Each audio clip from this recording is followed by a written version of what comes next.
Hey, good evening, brothers. How you guys doing?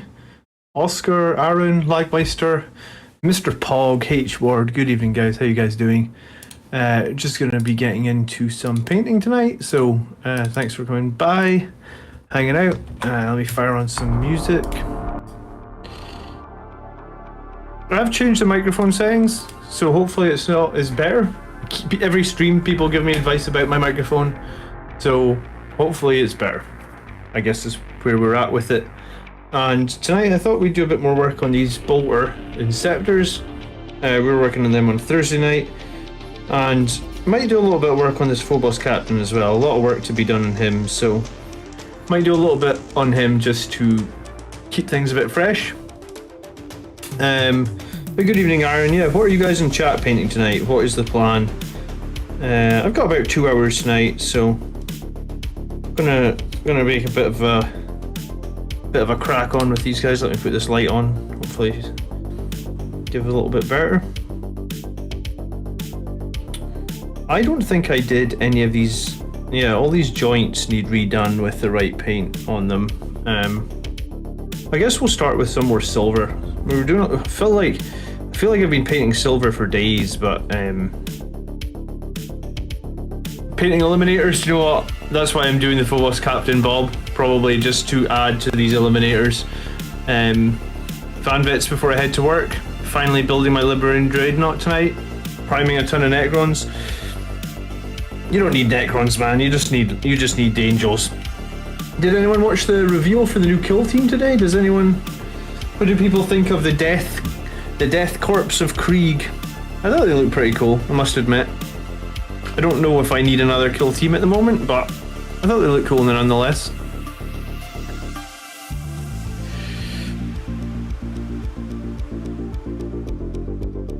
Yeah, it's been a nice day today. It's like 21 degrees in here tonight, so nice and warm. And yeah, I went out and did a bunch of walking in nature today, so that was nice. That was nice. Take advantage of the summer while we have it. Summer never lasts long in Scotland, so when you get nice days in the summer, you really have to take advantage of them.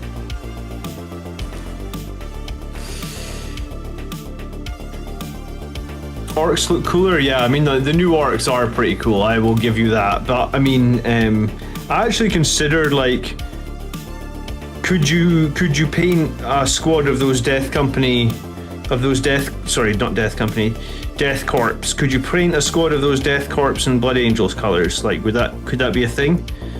And almost say they're like a scout detachment or something. I thought they looked pretty cool, though.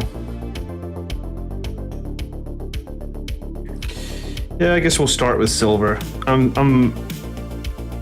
It feels like I've been painting a lot of silver recently, but yeah, we'll just start with that. Try and get all the metal done up on these guns and stuff like that.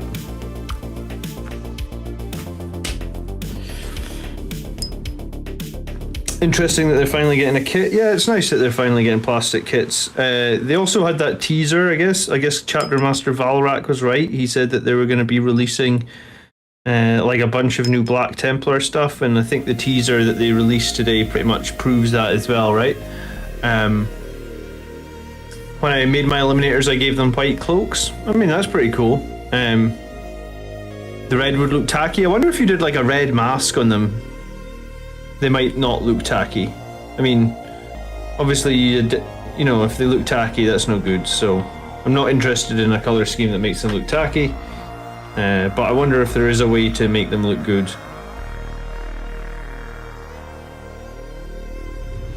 Alright, so basically I'm on this third guy then, and we've got a lot of silver to paint on him. Okay. What about dark red? Yeah, I mean, it's interesting. I thought the Death Corp looked pretty cool. If I didn't have such a backlog of stuff, I would be interested in it, but yeah, my backlog's ridiculous. I think I said to you guys, I actually collected another army for, like, a few years ago. I picked up, like, I think it's called Star Wars Legion, and I, like, started building a Rebel Alliance army, and, like, I've got, like, a whole Rebel Alliance army half painted, which I would love to get to at some point, so it feels really really hard for me to justify buying some other models when I'm like, I've got this whole other army that I really want to paint that I'm nowhere with. Well, I say I'm nowhere with. I guess I've done base colors of all of them, but like I really haven't spent any time on shading or highlights. There's a lot of work to be done in that army. I thought sometime maybe over in the Plastic Crackheads channel we might actually have a game of Star Wars Legion, like, you know, like on a Saturday night or something. We'll see. I generally try not to field unpainted models though, so...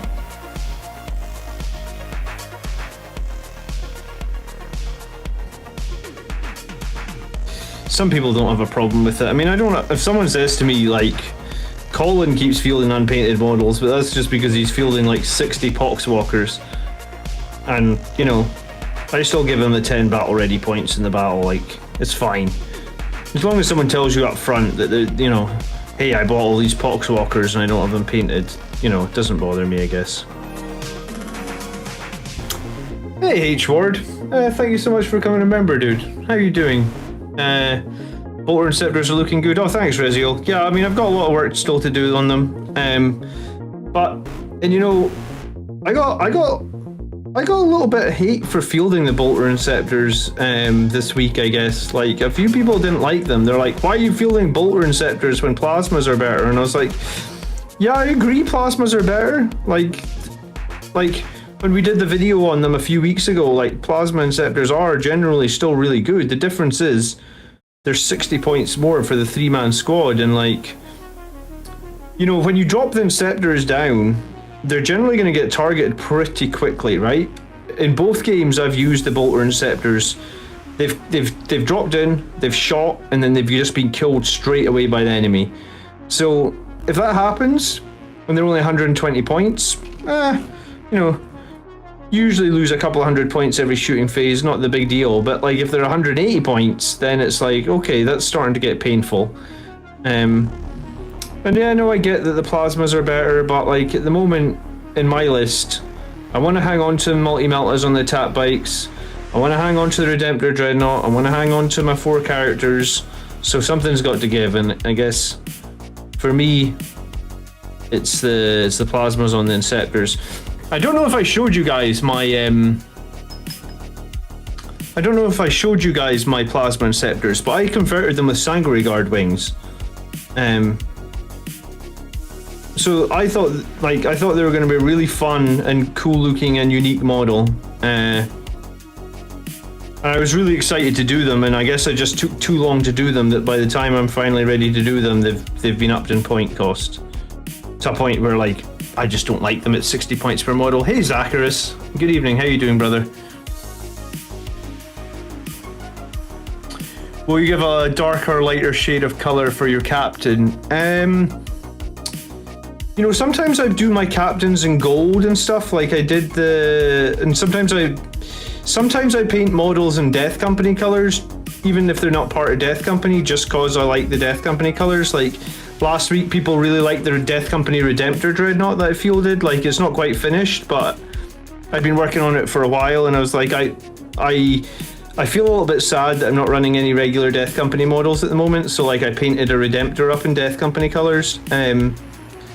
So sometimes I do my captains in gold, sometimes I do my veterans in gold, but this captain, I guess he's a Phobos captain, and I guess like up until this last edition I didn't actually care about him that much because I wasn't sure that Phobos captains really synergized all that well with Blood Angels. I guess this guy synergizes pretty well with Eradicators. But no, I'm probably gonna, at the moment he's been sprayed Mephiston Red, and you can see next to another model. So this model's an Evil Sun Scarlet on the left, and this captain's just in Mephiston Red. So I'll be giving him, I have Wild Rider, is it Wild? No, Evil Sun Scarlet. Yeah, I've got the Evil Sun Scarlet here. I fully intend to give him a complete coat of Evil Sun Scarlet and bring him up to the same red as these other guys. Generally all my guys that are in red are painted with Evil Sun Scarlet. Like I don't know, back in like 2nd edition I think it was, the paints were all named differently, and there was a paint called like Blood Red or something, I think. And Blood Red is a lot closer to Evil Sun Scarlet than the new Mephiston Red. And I know that like Games Workshop generally recommend Mephiston Red for models, but like because I had a bunch using the old paints, and I think in the old paint scheme it was called Blood Red, and I guess I just painted a bunch in Blood Red. So I just have decided to continue this scheme. And yeah, I mean, I like being unique. I like being different. I've always been a bit different in life. So yeah, different is good, I guess. So yeah, mine are just a bit different from the status quo, I guess. Greetings, left-handed Texas. How are you doing? Players don't understand that it's a trade-off you can plan for. Plasma Scepter is absolutely not necessarily a bolter ones fit a role as well. Yeah, and do you know what? One of the reasons that I like the bolter and scepters Reziel is because the list that I had that was like, and I really like the army list I have at the moment. I think I'm about 8 games away from going to a tournament, because I usually play like 1 game a week. So I've got a tournament, like, I think it's about the 12th of September. So probably 8 or 9 games from going to a tournament. And one of the things I was thinking that my list was weak on was units that can perform actions and units that can almost perform like guaranteed actions. And that's the great thing I think about the Inceptors in this list, is the Inceptors can drop down. You can pay the CP so that they can still shoot and perform an action. It just gives me one more easy way to get some actions off, and like, it's guaranteed actions, right? Because if you take like Octarius Data, then the action's completed in your turn. So the enemy, it's very difficult for the enemy to interrupt that. So I think you're right. I think if you plan for Bolter and Scepters, and also you pick your targets well. In the first game I used them, I definitely picked the wrong, or I used them wrong, I guess. Like, I dropped them in the backfield to kill a backfield Sisters of Battle unit, and while they did that, it left them super exposed. I think in that game, if I just dropped them down to near my captain and my dreadnought and like my sanguinary guard, so that they couldn't get so easily focused off the table, and just had them use their 18 bolter shots and then decide where I'm going from there, I think that would have actually been a lot stronger. So I think I've learned a little bit about how to play the bolter and scepters, and yeah, if points were no issue, yeah, plasmas are going to be better, but points are an issue. And you know, I want to say, I feel like my list's quite unique, right? Like, there's not many Blood Angels players taking Centurions, but like, my last army list was quite unique as well, right? Like, I was running the super heavy tank, and like, we had 100% win rate with the super heavy tank list. With the Centurions, we've won 15 out of 16 games. So I mean, I don't know what the win rate there is as well, but it's like a 90% win rate with Centurions in the list. And like, yeah, it's just, I don't know. Like I said, I'm unique. I usually look at like what the strongest choices are in the meta, but I also try and do a little bit of my own thing.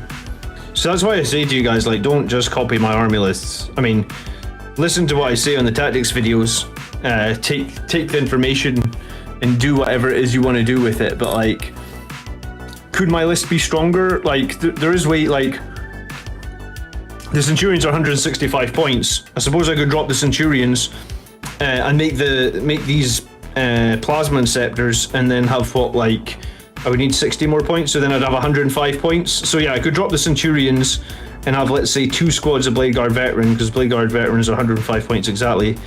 So I could have 2 3-man squads of Blade Guard Veterans rather than the 3 Blade Guard Veterans and the Centurions, and have plasma inceptors. So like, if you don't have Centurions or you don't want to run them, you know, you could do that, and that would be probably equally strong as what I'm doing.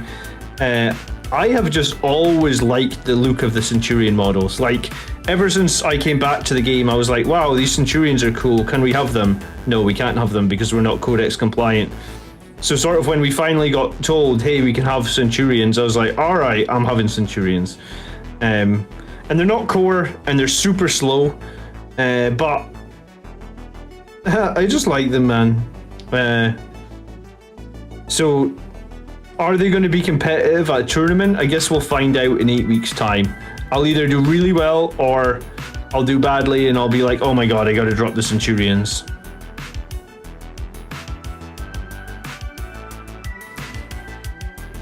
I've got the same grief for fielding my multi-melt land speeders as my mate has been taking up the Invader ATVs for no Sanguinary Priest multi-melt platform. Main thing for me is the difference in the points cost. Yeah, do you know, it's a hotly discussed thing this week, H Ward, the multi-melta land speeders and the Invader ATVs.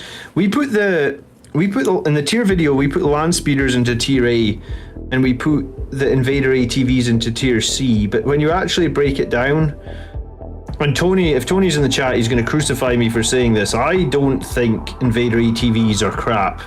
I think when you actually do the maths on them, I think they're a B, because they're fairly survivable, and I think that is the main thing for them, right? Like they don't need babysat. They have 8 wounds. Yeah, I don't know. I really don't. I honestly think we were harsh. Like, if Tony wants to keep them in a C, then that's Tony's prerogative. I'm fine with that. But like, I think if you ask me, I rate Invader ATVs as a B now. I think once I actually did all the maths this week and shared it all in that video, I really think it's a B. Maybe it's a low B, but like C is definitely harsh on them. I feel like.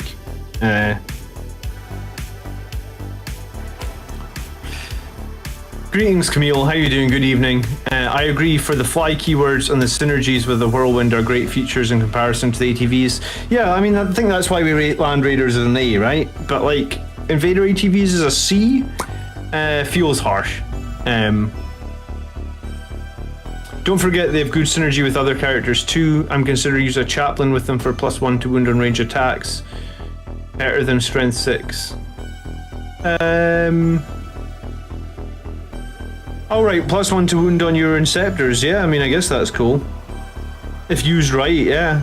I mean, you could always have a chaplain with Terminator armor, so you could join them in the deep strike, right? And then Wiserator it, so you can guarantee that as well. I mean, that'd be pretty.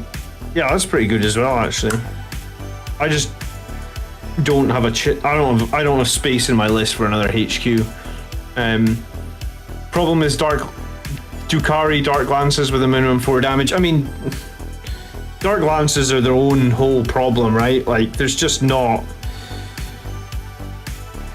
much you can do about it. I feel like Space Marines getting their Codex first has kind of shafted them a little bit, you know? Like, I think Las Cannons need to be changed. Like, I don't think Las Cannons are very competitive at the moment. Well, they're just not, because of the randomness on the damage, right?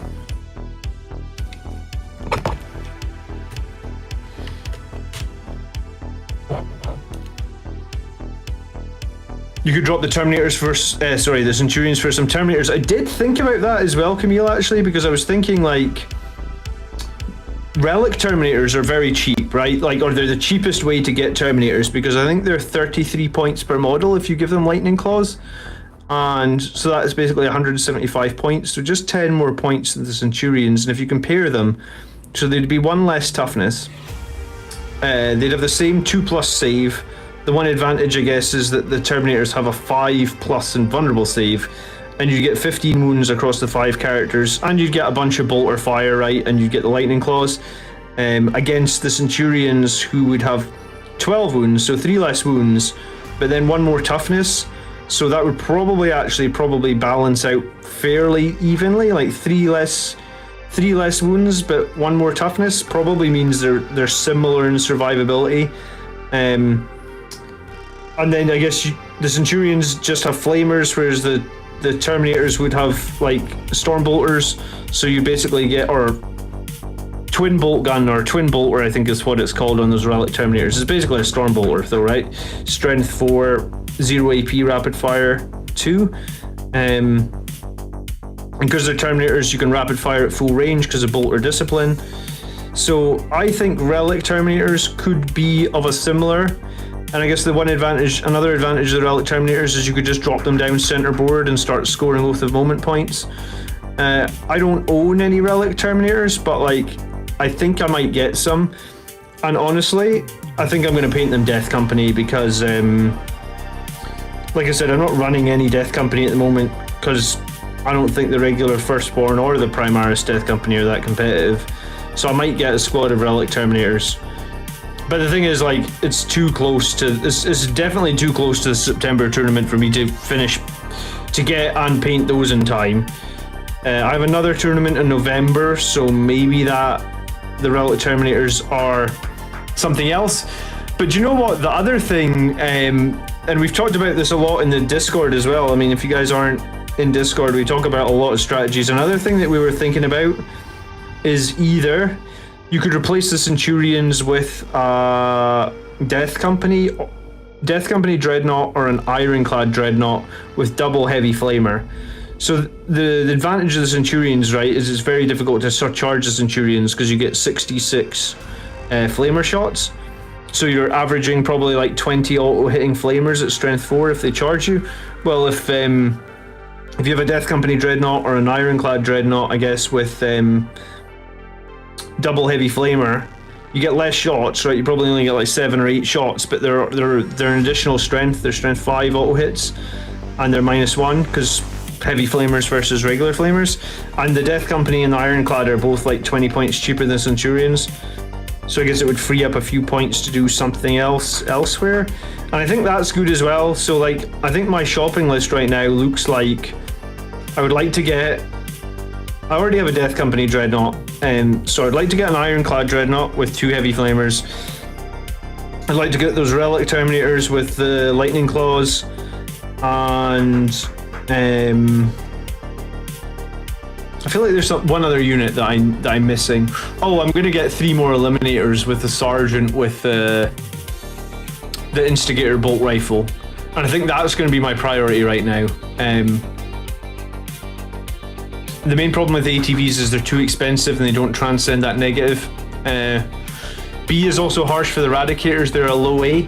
Hey, Commander Sicarus, thanks for following, brother. I think we had Eradicators as a very high B. You know, I think... It's just the mobility that lets the Eradicators down. Everything else about them is seriously great, right? Their damage output is great, their survivability is pretty great, their cost, like their points efficiency is pretty great. It's just their movement that lets them down. So, like, when I tried it, I was running 2 squads of Eradicators, right?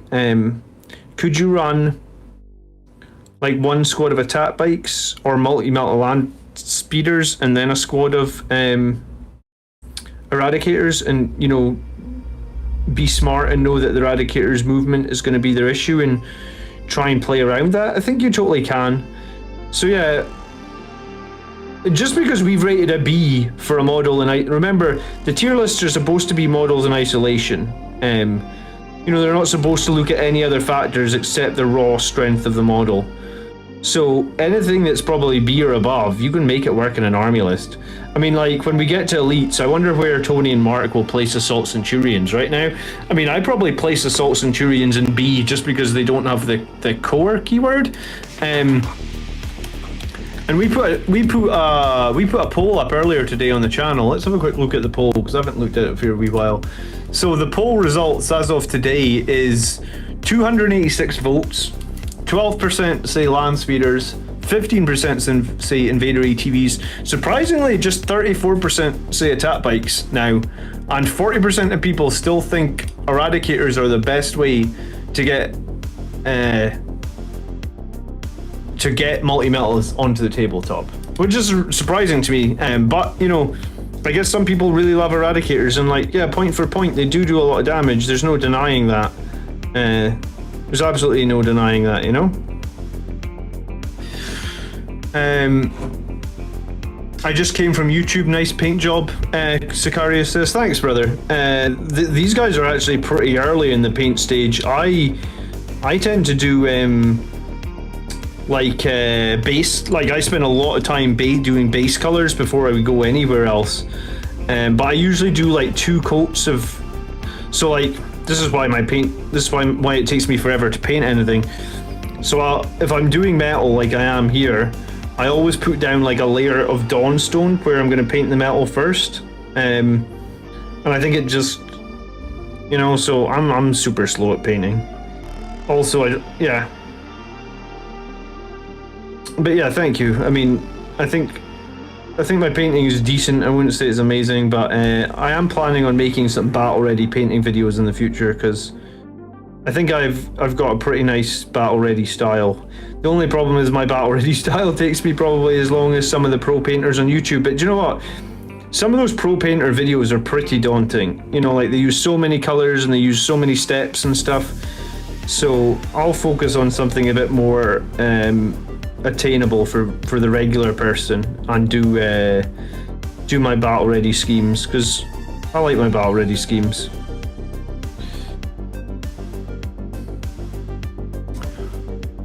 My newish list is 2 times eliminators, and I think it's got a chance at being impressive. So do you still run the Phobos Captain with 2 times eliminators, or you just run them on your own stop? Stopinator says, need more bolter and scepters. Don't sleep on those multi-melta boys, John. Hello, John. ATVs are in the paint factory, says Martin. Nice, Martin. I actually genuinely want to buy an ATV. Do you know what? We were just talking about my list. After what I said, the Relic Terminators, an Ironclad Dreadnought, 3 more Eliminators, I will probably buy myself some ATVs. And I might even make and paint this land speeder that I've got that's still in the box, because I've probably had it in the box for about 3 years. So it would probably be good to get another, just give myself another multi-melta option, right? You can't have too many multi-meltas in the current edition. B ranking is definitely viable, if not better than average. It's a slot that really means the unit has to fit a strategy. Yeah, so I think Eradicators in B is fairly good. Like, I think they were maybe A when they were 40 points per model, but I think that 5-point increase, you know, it basically increased the squad from what, 120 points to 135 points. That's quite a big jump. It's like a 10% point jump. So I think with that 10%, it's actually more than 10% because 10% would be 132. So it's like a 12% point jump. Yeah, I think that 12% point jump probably takes them from an A to a B. They're still very good, and you can still use them very effectively, but you're just a little bit limited with mobility. Excuse me. I feel like I'm getting tongue-tied. I haven't even been drinking today, so don't know why. I'm new to painting, so the fact you can paint this well is insane to me. Well, if you ever have any questions about painting, and welcome, I guess if you're new to the hobby and new to painting, we'll do our best to answer them in here. And there's we have a lot of other Blood Angels guys in the community, and some of them are insane at painting. If you haven't joined our Discord or our Facebook group, you can find links in the video descriptions, but there are some absolutely insane painters in this community. So any questions you have, I'm sure you'll get an answer. And you know, either ask them in the chat or ask them in the groups. And you know, we paint a couple of times a week here. And if you ever want to ask about any of the schemes I'm doing, I'm more than happy to answer any questions you might have.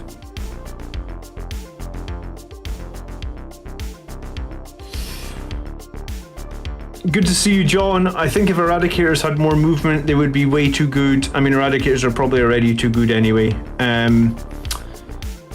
don't think they're too good anyway. I mean, I think they're decent. With the attack bikes going up 10 points, I feel like the Eradicators are really decent, but I actually think when the attack bikes were only 10 points more than the Eradicators, I actually think the attack bikes were quite a bit better. Going up to 15 points more, I guess, makes the Eradicators feel more viable, I guess. But yeah, I don't know. I think Eradicators on B it does seem fair to me. Attack bikes are the way for me. Their mobility is hard to argue with. Yeah, I agree with you, Lagmeister, especially if you're running if you're running some characters that like really, like I am always running my chapter master with his reroll aura and ability, and I'm always running my priest, and being able to get the attack bikes where they need to be to sync up with these things is one of the reasons, I guess, that they're S tier, right?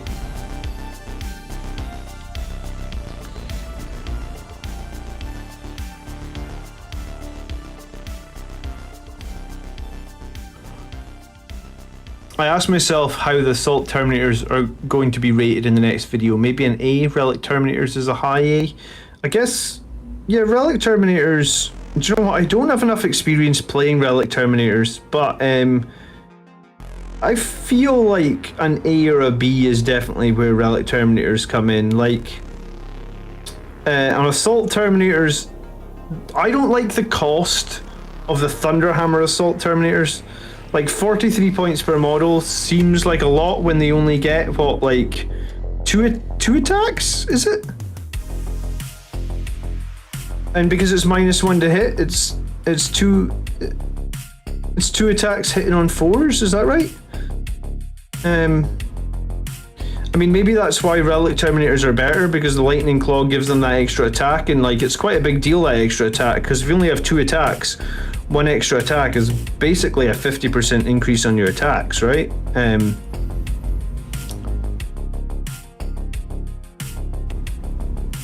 You have to get a couple more land speeders as the best in squadrons, also magnetize the Hemi Flamers for tornadoes. Yeah, I mean, why would land speeders be best in squadrons actually? Because wouldn't the wounds transfer across them? Wouldn't you just want to run multiple ones of them and they go around the battlefield together, but they aren't technically a squad? Is that not how you would do it, Highland? With Imperium coming out, ATV and Outrider prices will go down. Keep an eye out. Oh, because some of those new... Yeah, because people on the magazine. Are you talking about the magazine? The prices will go down because people will be trying to sell the easy to build versions from the magazines, basically. The Imperium stuff was a great way to get models last time, or whatever it was called last time, Conquest. It was a great way to get cheap models. I bought a few of certain issues and like bought some back orders as well to get certain ones. How do you thin your paints? Please, I actually can't.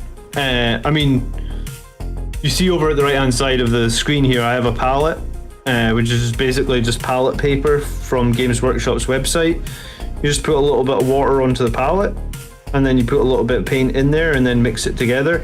People ask me about that sometimes because I make these weird squares. See, all the paints are like made into squares. So I just try and make them into like squares, and I try and check that the paint flows nicely from the brush and it's like consistent. But it's really not rocket science. You do it a few times, you'll get used to it. You just need to put enough water on the palette so that basically the paint needs to come off the brush, and not be too thick, but also you need to have enough control over the paint. Like, it can't be runny when it comes off the brush.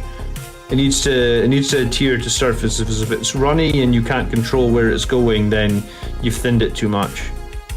So it's just typically like one little drop of water for, I don't know, like probably like every brush load of paint that you put on your palette.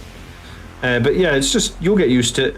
Just if in doubt, you know, you can do a test on your palette, right? Like on the official painting videos on Games Workshop site, right? What they'll do is they'll get some paint on their brush like so.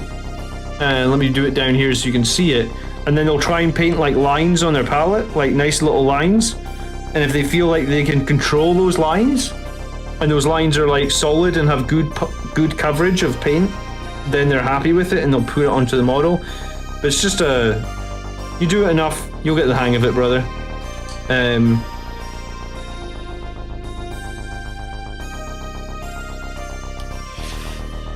Howdy, Jeff. Good evening. Hey, Mick. I posted the recent Chapter Master Valorant video. Henry Cavill talks Warhammer 40k. Yeah, I saw him talking about Blackstone Fortress earlier today. Was that it, or was there something else? I wonder if I should make a video inviting Henry Cavill on my channel. I don't know if it would work. I know Midwinter Minis tried that before, and I don't think it happened. But I think Henry Cavill is going to be in the new Highlander film, so we could maybe start by speaking some Scottish to him and telling him that we don't want him to screw it up, and if he comes on the channel, we'll give him a crash course in Scotland.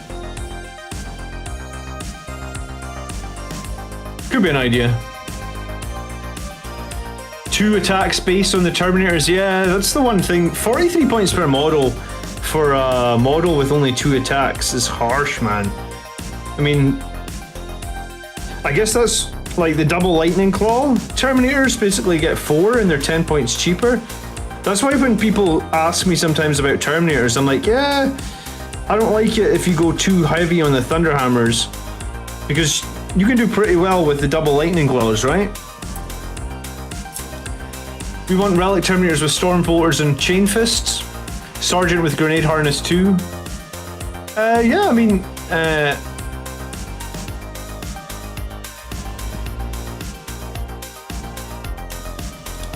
what did I miss about Ireland? I missed something. I'm not running the full boss captain, but I think he's excellent. I like him with Gift of Foresight. I would only run 1 captain in the list. I don't mind running 2 captains in the list.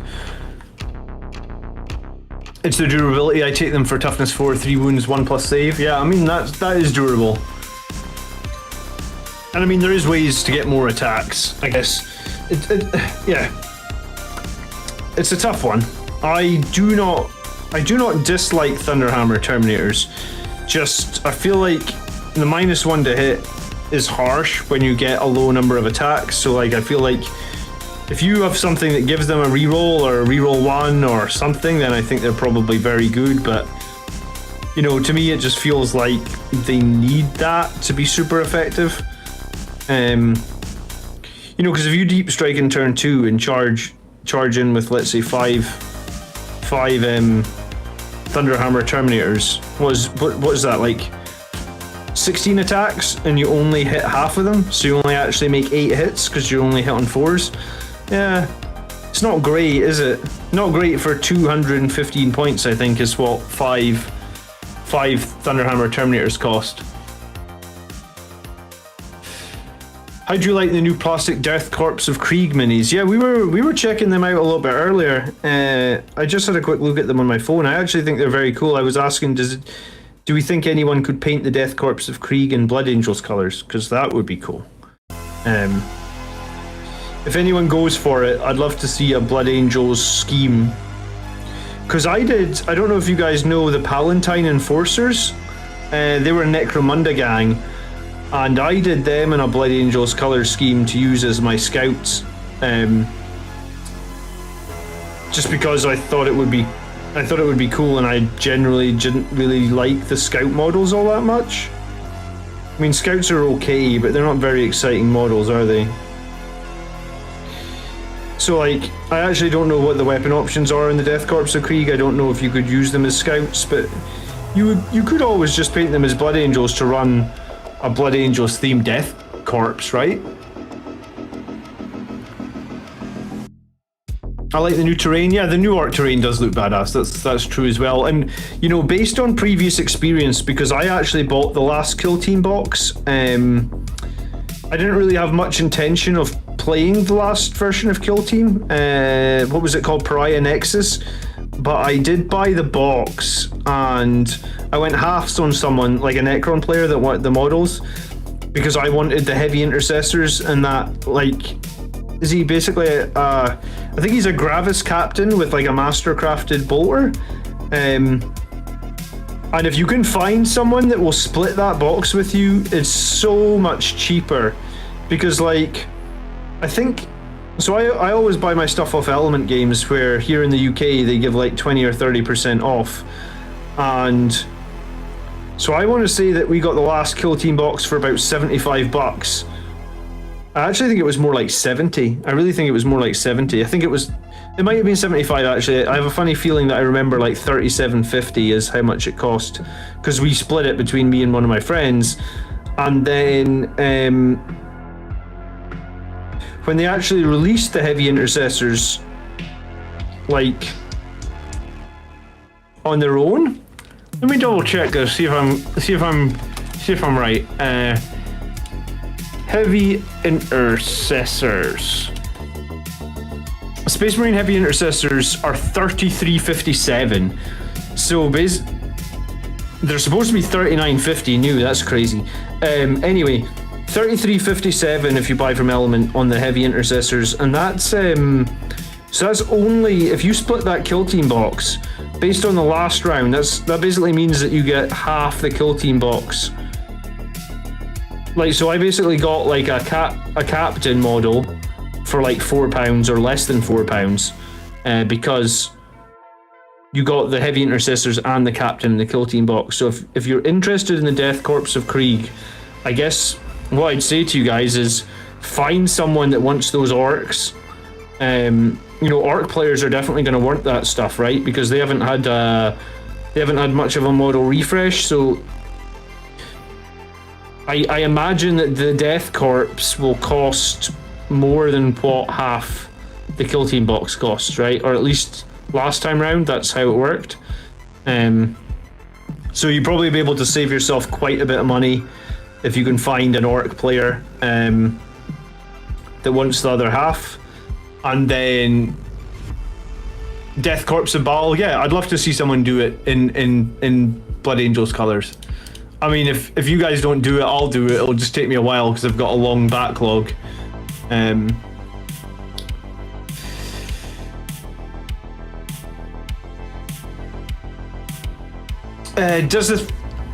are 3 attacks on a charge and 4 in turn 3. Also, Fury of the First means you can hit on 3s. They're very nice, dropped in with a teleport. Yeah, I guess Fury of the First. Fury of the First is for a single phase now, right? It's not. I guess that doesn't matter if they're close combat. I was going to say it's not for shooting and assault. It's just for one of the phases. Do you have to play Fury of the First before you know if you made your charge roll, though? That might be a valid question.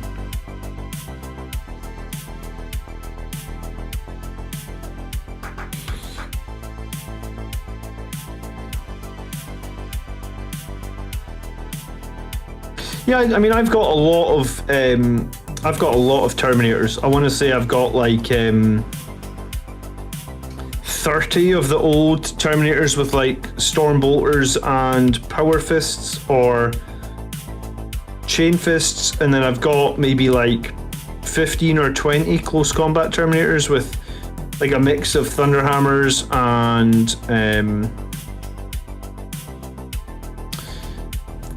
and Lightning Claws, and like I don't dislike them. I see them like a lot. They sort of fill a similar role to the Sanguinary Guard for me in terms of like. But yeah, I guess maybe if I just look at them more like a tanky unit that's going to survive, that might be a better way to start looking at them and start playing them slightly different as well.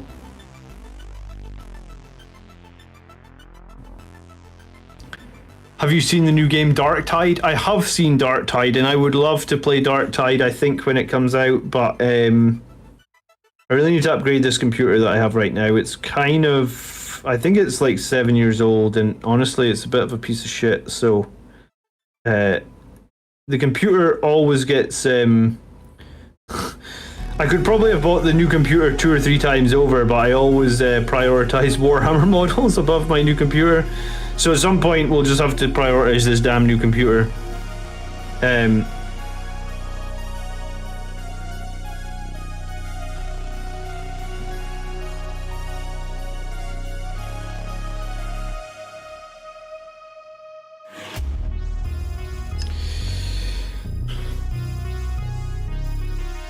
YouTube, the mini wargaming painting thinning tutorial if you need tips. That's how I learned to thin my paints.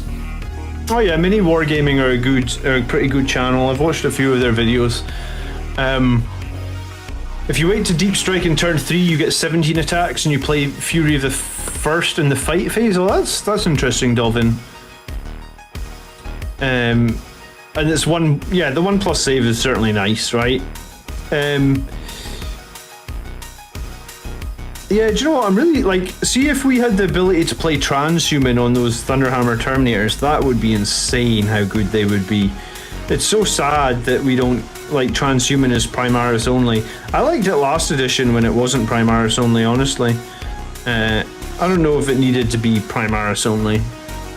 Hey Vasti, or Vas Mati, how you doing, brother?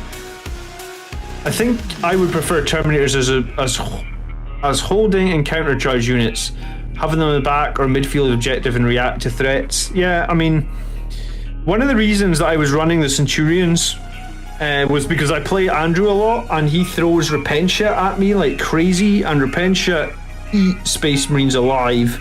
Like, they always kill so many of them, and he's kind of maybe gone off the, like, since the Sisters of Battle Codex came out, like, he's definitely not been running as many Repentias, so maybe the Centurions, you know, maybe their core role or the core reason for me to include them isn't quite as core as it was before, but like, I really needed like a solid Overwatch against, like, because when Andrew ran as a Repentia, yeah, they just absolutely they destroy everything. Anything they get in base contact with, they kill in like a single turn. There's so many attacks. They get to reroll everything. They get to they get like exploding sixes and it's like it's all power fists. Like, and he usually takes them as bloody rolls, so they have like, I don't know, they have I think it's like each Repentia gets like 3 attacks and they reroll everything, and it's power fists basically with exploding sixes. It's super brutal. So I always wanted a unit that I could put in the front, and it was like, yeah, well, you can charge the Centurions if you want. I'm just going to hit you with 6 times heavy flamers, or sorry, 6, not heavy flamers. I'm just going to hit you with 6 flamers worth of shots, and then that'll thin down your Repentia for sure, right? But maybe that's not as important as it once was, because I was speaking to Andrew, because obviously we're going to be playing Andrew live on the channel on Monday night, and he was actually saying he was thinking of dropping Repentia completely to pick up Zerafin, because he thinks the Zerafin now are more flexible than the Repentia.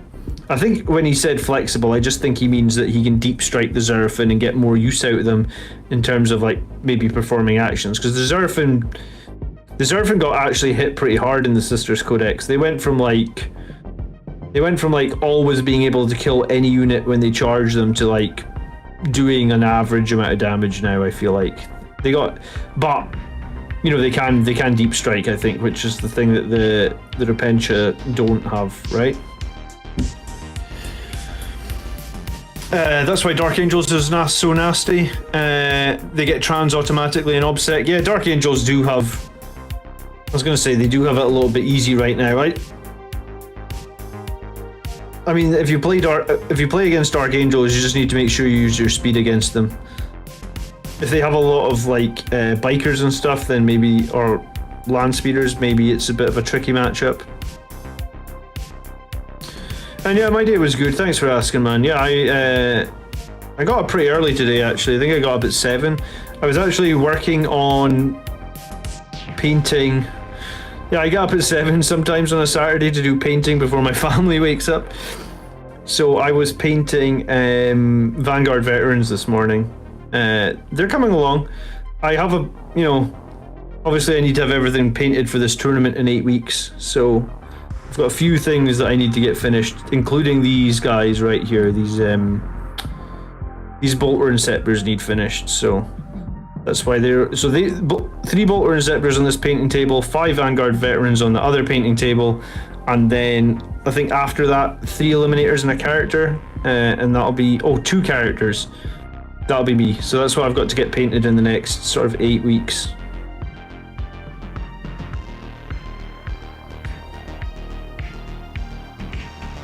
Should manage it though, I think. Probably manage it and then some.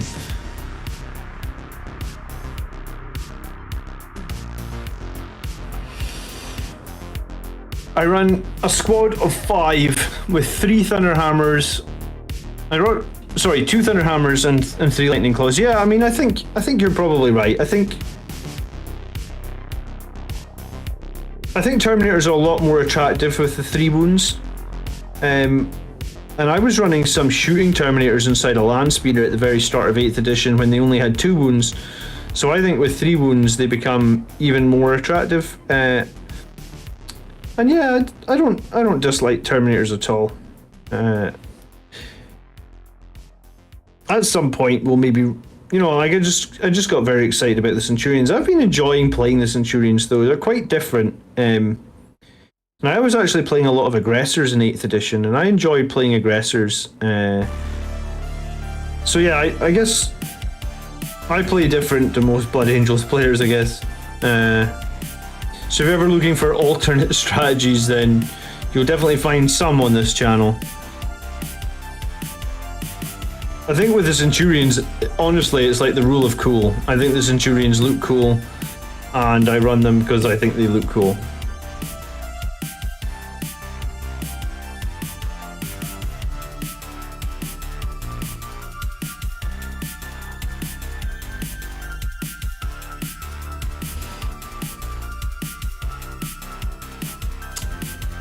Yeah, the Lightning Claws do get a 55% chance to wound toughness 8, which is actually pretty crazy. Obviously, it's only on the turn that you charge or get charged, but yeah, I mean that's Lightning Claws wounding toughness 8 when they're strength 4 or 55% is crazy good. I mean it's probably why the Vanguard Veterans with Lightning Claws have become such a staple in Blood Angels lists, you know, because like a lot of people were like, wow, these are really good for Blood Angels right now.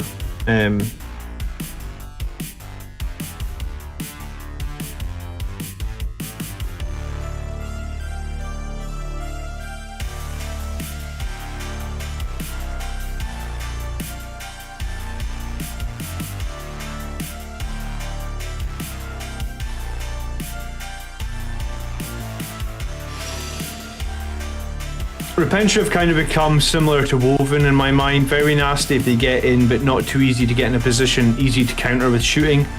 Why does your backlog look just like mine? Literally Vanguard Veterans and Scepters and a character. I don't know.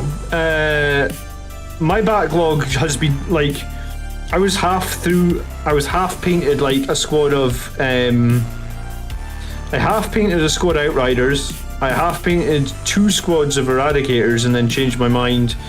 I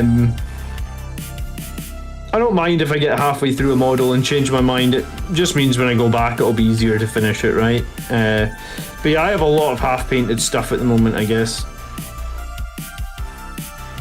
And you can blame Rezio for making me do these Bolter Inceptors. It was him that kept banging on. He was like, you need to try the Bolter Inceptors.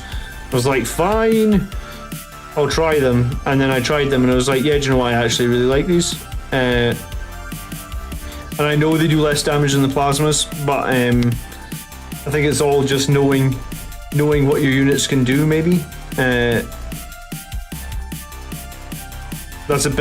can be a big part of how your units end up doing on the tabletop, is knowing what they can do, I guess.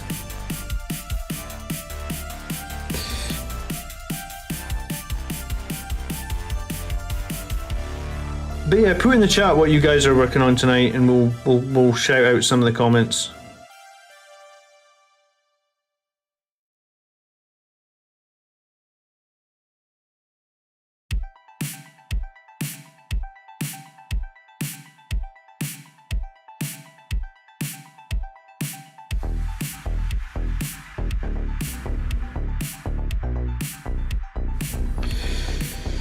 All right, get in there, get in there. Good evening, Savage Monkey. How you doing? Don't call your computer a piece of shit. You'll anger its machine spirit. Just light some candles and burn some incense sticks. That's how it's all my... I wish lighting some candles and burning some incense sticks would make this computer faster. Yeah, that would be nice. That would be really nice.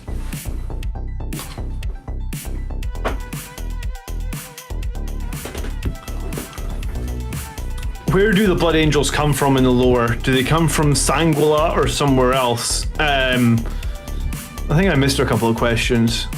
I have a full set of unique terminators, 10 Blood Angels Assault, 5 Shooting Terminators, a Chaplain, a Librarian.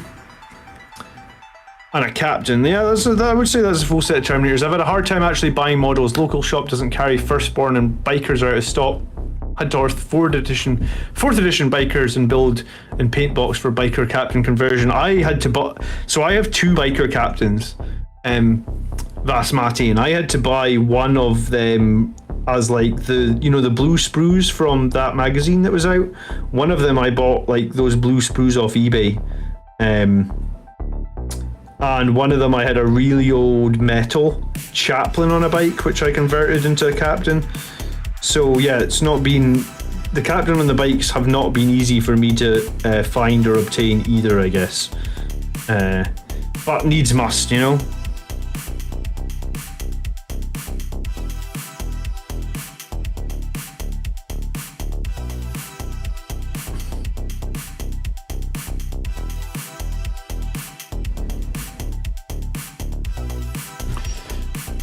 I'm actually at lunch break. Well, thanks for hanging out on your lunch break, man. Appreciate that. Any thoughts on the new orc models, says Dave Pikey. I mean, they look super cool. I don't know if they've released many rules about them today, right? I generally look after my daughter on a Saturday during the day, so if there was any new rules, I didn't see them. Sort of look after my daughter and then put her to bed, and then come on here and get on a stream, so... Yeah, I don't think they released any rules. I mean, I checked earlier on my phone at the preview, but I mean, in general now, all the models they are releasing generally just look very good, right? Like, you cannot really fault Games Workshop for the quality of the models that they're releasing these days. They all just look really, everything looks good. That's why I hope maybe we get some new Blood Angels, because if we do, they'll look awesome, right? Working on vehicles and croups tonight. Suppressors are poop. How was painting the Whirlwind? I enjoyed painting the Whirlwind. I actually don't have that many tanks painted for my army, because I guess tanks don't really synergize all that crazily with Blood Angels, but yeah, I enjoyed, I enjoy painting most of my models because, well, so I do 2 things when I'm painting. I either listen to Warhammer audiobooks, or do you know what? Sometimes I listen to Star Wars audiobooks as well. That's a guilty. I prefer the Star Wars audiobooks to new Star Wars movies. I'm sure you've heard me say that before. I thought the new Star Wars movies were tragic. I don't like any of them. I know some people say, "Oh, The Force Awakens was okay." I don't like it either. So I sometimes listen to Star Wars or Warhammer audiobooks, or I hang out on here and chat to you guys. So when I'm painting, I don't really, the paint sessions sort of fly by because I'm doing something else I'm enjoying at the same time. And sorry, your question about Blood Angels. So, I mean, Sanguinius was a Primarch. So he was grown by the Emperor. I actually don't know the full story on how Primarchs were grown. I'm sure if you want to find that out, someone will tell you in the chat. But he was essentially grown by the Emperor, and then the Gods of Chaos separated all the Primarchs from the Emperor, I guess. I don't actually know how they did that either, but the Gods of Chaos separated all the Primarchs and threw them across the universe to make it harder for the Emperor to use the Primarchs, I guess. And Sanguinius ended up on, I think it was, I want to say it was Baal Secundus. Like, I don't think he ended up on Baal Primus. I think he started on Baal Secundus. But I'm actually not sure what you would actually read about that. Like, maybe someone in chat can help. Is there a book that actually has like the origin of the Primarchs, or is that just like, would that just be found in like old edition manuals and codexes or stuff? Because I read it years and years ago at this point, and I feel like I read it in like a White Dwarf or a crazy old rule book or something, but like I actually don't know where that lore is if you wanted to find out about it. Tonight I'm finishing 10 Poxwalkers, then 10 Skitarii backpacks and guns. I heard that the AdMech are crazy strong right now. Dave says, I got drunk and bought a sister's army. Problems with hobby stores being open late in Las Vegas. Oh, that's awesome, dude. So, I actually didn't know if we had any fans from Las Vegas. I actually want to come to Las Vegas Open one year. It's going to be a few years away, because like it's just not in my budget right now. But I've already spoke to Andrew about it. In a few years' time, we want to go to Las Vegas Open. So, if we've got people that are from Las Vegas, it would be cool to catch up at the Open.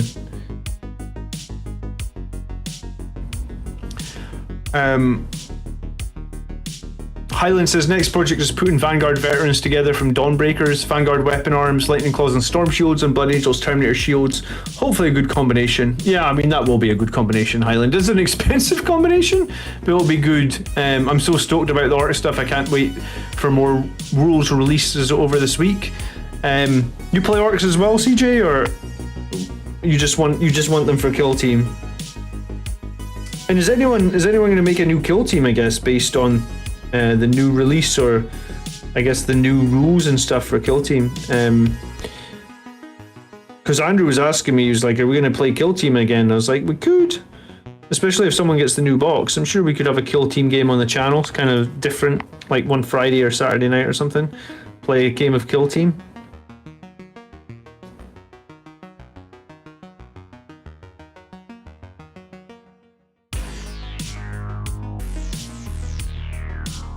Star Wars after Return of the Jedi only continues for me in the expanded universe, and now The Mandalorian. Yeah, that's probably, I just didn't like any of the new movies, Last Jedi and all that nonsense. I do like Mandalorian though. Yeah, I guess I'll give them that.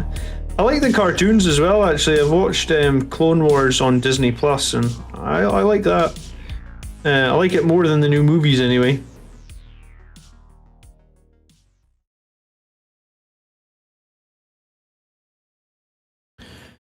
AdMech are freaking gross for sure. Yeah, I heard that AdMech are very, very strong right now.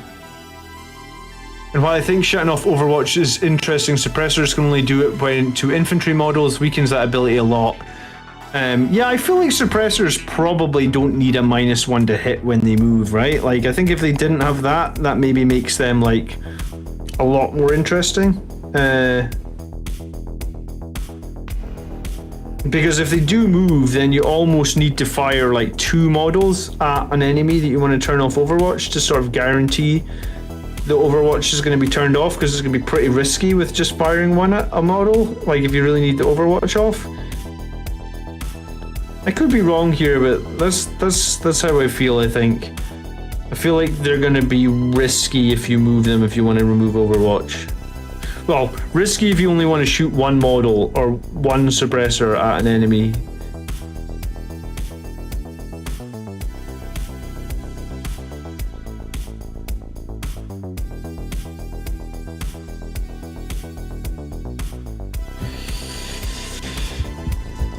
Orcs were my first army. I started playing last year with Saga of the Beast. A friend and I split the Tooth and Claw big box, so I got Big Gaz. Do you know what? I really enjoyed killing Brett's Big Gaz. If you come out to LVO, I'll drive out from California. Do you know what? I've signed up to LVO next January. Do you know what? I would... it's not going to be next year, because I have my wife's pregnant and we're having another baby in January, so it's definitely not going to be next year. I can just see that. Hey honey, just have the baby without me, I'm going to a Warhammer tournament. That would ruin my marriage, to be completely fair.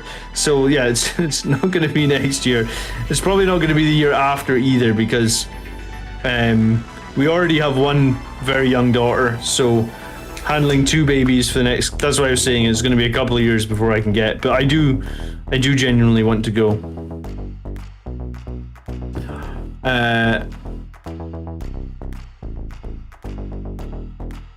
Hey El Comrade, I came here from the Blood Angels Discord. Hello, thanks for tuning in. We're live, I don't know, we're live probably for another hour or so tonight. We're live, like at this point, I think I'm live 4 times a week, right? I'm usually live on Thursday nights, where we're just hanging out and painting, about 10 PM UK time. I'm usually live on Saturday nights around this time, again, painting for a couple hours. We're always live on Sunday afternoons when we look at community submitted army lists. Every week we get like a bunch of army lists submitted by the community. We go over them.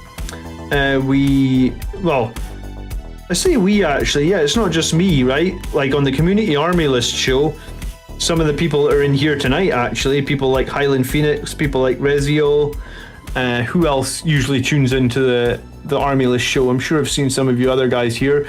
Steel Rain, what's up? Jeff, definitely. Texan, yeah. There's been a few other people. Mr. Pog. A bunch of you guys usually. Mick. Yeah, Marcus. You know, like quite a lot of people that are in the chat actually tune in for our army list show, and that's every Sunday afternoon. And the reason I say it's not just me is because like I'll read out the army lists that you guys submit, and then everybody in the chat will throw in their 2 cents. And we'll try and help you guys make better army lists. We'll talk about synergies. It's a pretty fun show, actually. I feel like I learn something every week in that show, or learn a rule or learn a synergy that I wasn't maybe super familiar with. And then on Monday nights, and again, we try and do it every week. Sometimes we don't manage, but Monday nights we have a live army game. So every Monday night we try and do like a live battle, Blood Angels versus something. And my friends actually have this other channel called Plastic Crackheads. Plastic crack with a K, like crack grenade. And like I helped them start that YouTube channel, and they helped me on this channel by basically one of them will be my opponent every Monday night. So I always take the Blood Angels on Mondays, and they always bring something different. I think so far we've had like Ultramarines, Death Guard, Sisters, Tau, Necrons, Tyrannids, Orcs, Eldar, World Eaters. There's definitely others, right? Custodes. The idea we're hoping to do is to try and get every army list, but we're not quite there yet. But yeah, so we do that every Monday as well. So thanks for jumping on, and yeah. And if you want to see Blood Angels content every week, then we sure try and do it. And yeah, the guys in chat, you guys in chat, well, one, you guys are always awesome. You've been so kind to me. People in chat have supported this channel to no end. Like, I genuinely have a better camera now than I did when I started this channel, and that is just from people donating super chats and people joining and becoming channel members, right? Like, you guys literally paid for my new camera. So like, I can't thank chat enough, because I don't know what you guys, I don't know if like some of you guys I'm sure have kids as well. Kids are expensive. Like, there's no way I could afford the new camera right now, you know. So, you know, thank you for that. It's super appreciated. And the quality of the live games we have as well on Monday nights, like I bought new lighting, I bought new cameras, I bought new microphones. Again, it's all paid for by the channel members, so super appreciated. And yeah, we just try and, I actually think, like, did you guys like this week's tactics video? Because like I put a lot more effort into the editing this week to try and make it a bit more exciting and a bit better. So yeah, you guys in chat are awesome. You've been so kind to me as well. So we're just coming up to 1 year as well on this channel. August the 1st is actually going to be 1 year. So that's exciting. I honestly did not think we'd have 6,500 subscribers in 1 year. So again, thank you. I can only thank the chat so much, but yeah. I thought we would get to a place where folks don't care about the new Star Wars movies. Do you know what? I did like Rogue One, Jeff. I'll give them that. Rogue One was probably the... Do you know what? I actually liked Solo. I liked Rogue One and Solo. There was a couple of annoying bits in Solo, but I liked it more than I liked it more than episode 7, 8, and 9, which is really sad because, like, growing up as a kid, I absolutely loved Luke Skywalker, Han Solo. I loved all that. You know, they were definitely my favorite movies. Have I thought about putting Nuln Oil into the... Because I have, and I will wash all my models, but I won't wash until I've done all the base colors, and it takes me ages to do base colors, man. I mean, if you stick around and watch some streams, you'll probably eventually find a stream where, like, all I do for the whole night is wash models. Because I'll wash all the red as well, like with Agrax Earthshade is what I use over this red. And if I'm doing gold, like, I sometimes wash the gold with Reikland Flesh Shade. So yeah, I spend a lot of time doing the base colors, and I guess this is why it takes me a long time to get models painted. But yeah, my painting style, I guess, is like do all the base colors. Then once all the base colors are done, do some of the details, maybe like a first coat on some of the details, then wash the entire models usually, then go finish up all the detailed work and any touches up, because obviously, like, sometimes the washes pool in certain areas and you don't like it, right? I have this pot of red, and it's tragic at how quick the paint dries out, honestly. I actually cut off like a little bit of a sprue and put it inside this red pot to try and, like, give it more friction when I'm, like, shaking it. But, like, I don't know, this red just dries up like look how thick it is. Like, it's just so thick. I think that's that bit of the sprue in there. Yeah, you can actually see that bit of sprue there, can you? There's a bit of sprue in there because I try to put a bit of sprue in to try and, like, get this red. Like, why is this red so thick? Like, I've typically, like, I've put more water into the pot as well. Like, I actually don't own any paint thinner. Maybe I should need to get some paint thinner. Thanks for hanging out, Sicarius. Have a good night. Appreciate you checking out the stream for the first time. But yeah, this red is just crazy thick. I maybe just need to throw this pot in a bin and get another pot of Evil Sun Scarlets, because it's so thick. Like, I water it down on the palette and then it dries out in like 2 or 3 minutes. It's ridiculous. I don't know what the hell is wrong with this pot of red. I don't even think it's like that old a pot, right? I only opened it like a few weeks ago. It's probably been sitting for a year, but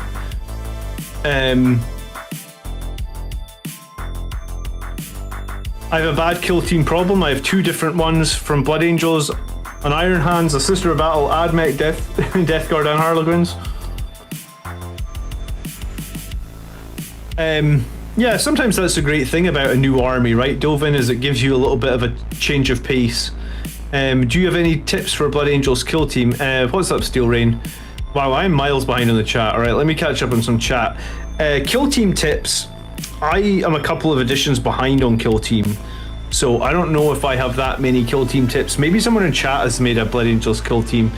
I'm a bit of a noob, so your channel is the godsend. Oh, I appreciate that, El Comrade. I've been trying to show up for as many of your streams as I can. Figured I can't really get better at the game without a little community help, and I'm in the Discord now as well. Yeah, thanks, CJ. Video this week was great. Thank you, Left Hand Texas. I've slowly been converted to the ways of Baal. You just turned 18. Well, congrats on becoming, you know, more responsibilities coming soon.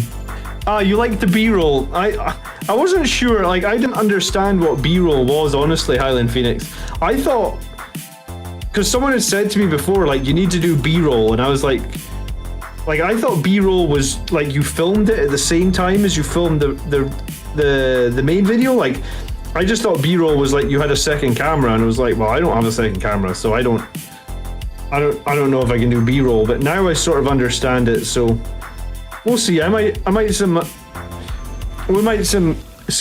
might add some B-roll here and there, see how things go. It was kind of fun to do it. I didn't know if it would feel cheesy or corny or what.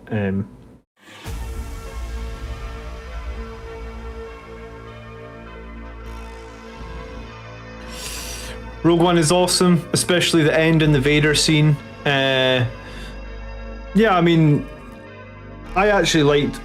So they're doing a series on Disney Plus, right, with Cassian from Rogue One. I think that'll be cool. I like that character, and I actually liked how they, like, you know, they died and they didn't.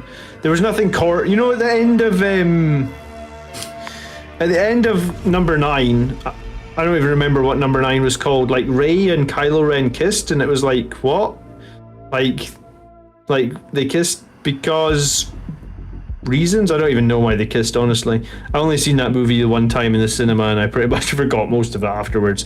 But anyway, you know, like when Jyn and Andor were on the shore and the planet has just been Death Starred and they're dying, at least they didn't do, you know, there was nothing stupid in that movie, right? It's like, oh, we could have them kiss, but I was almost like, don't kiss. Like, you're just gonna spoil it. Like, they got the Death Star plans, they made this ultimate sacrifice. They were like bros. They didn't need to kiss, and honestly, it was better for the fact. It was just better for the fact that they didn't kiss. I think anyway. Hold the standard BAC. They won't make better movies if you're okay with mediocre. Yeah, that's true. Revenge was awesome. People overlooked it. I liked Revenge. I thought that the fight between Anakin and Obi-Wan at the end of Revenge was a little bit OTT. Like, some of those lightsaber fights with them and how long they were and how fast they were a bit stupid. But in general, like, I liked how strong the Emperor was in Revenge and how evil he was.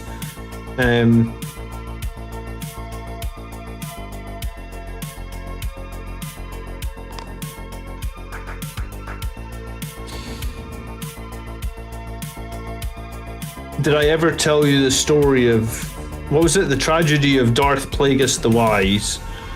That was a good bit, wasn't it?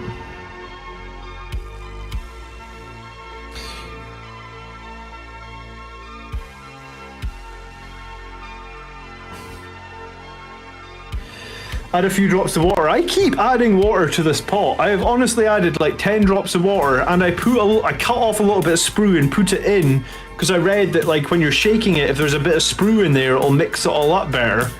But yeah, I probably need to get some sort of actual flow liquid or something. It's ridiculous. I don't know why this red paint is just I can't remember Cassian's name most of the time, and Rogue One killed off Kyle Katarn. I mean, Kyle Katarn was never canon, right? I can help you out, no problem. Here in Vegas, I get really cheap rooms at all the station casinos. Where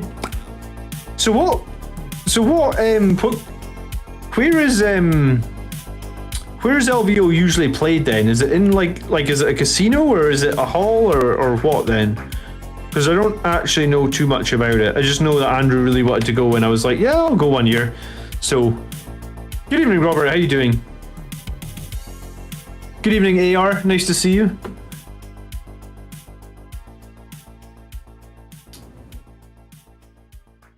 I think the Vanguard vets with claw and shield look weird, like just claws are too short. Do you know what? Some people have problems with the Vanguard vets with shields and claws. I mean, I guess if you have a problem with it, I would say just get over it. They're really competitive on the table. You want to be fielding them. Like, I have some with claws and shields, and like, maybe you could buy like a third-party shield or something, or like Highland Phoenix said he was going to do like Crimson Paladin shields. Like, maybe there's another shield you could use that maybe like it draws some of the attention away from the claw if you think the claw is too small. Maybe that would be a way to do it.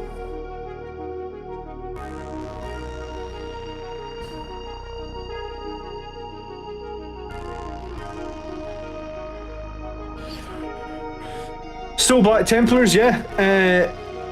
Rio is off the strip by a block or two. Alright.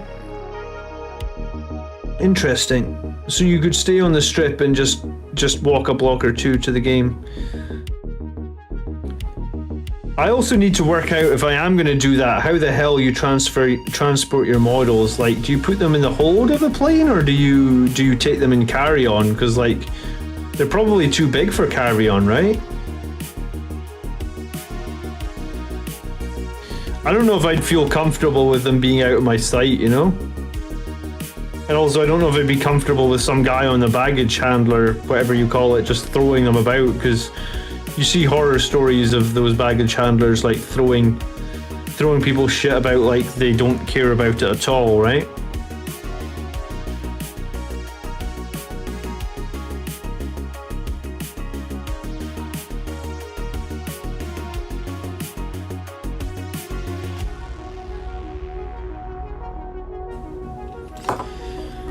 Hey Dolph, no, never check your models. So do you have a special case for taking them on a plane, or what do you use then? I'm using Blood Angel's Terminator shields on my Vanguards. I can't use my Paladin ones, and they are magnetized to my company champions. Carry them on, no questions. Yeah, see, that's what I'm thinking. Like, I don't feel like I would be... I magnetize everything and have a battle foam magna sliders.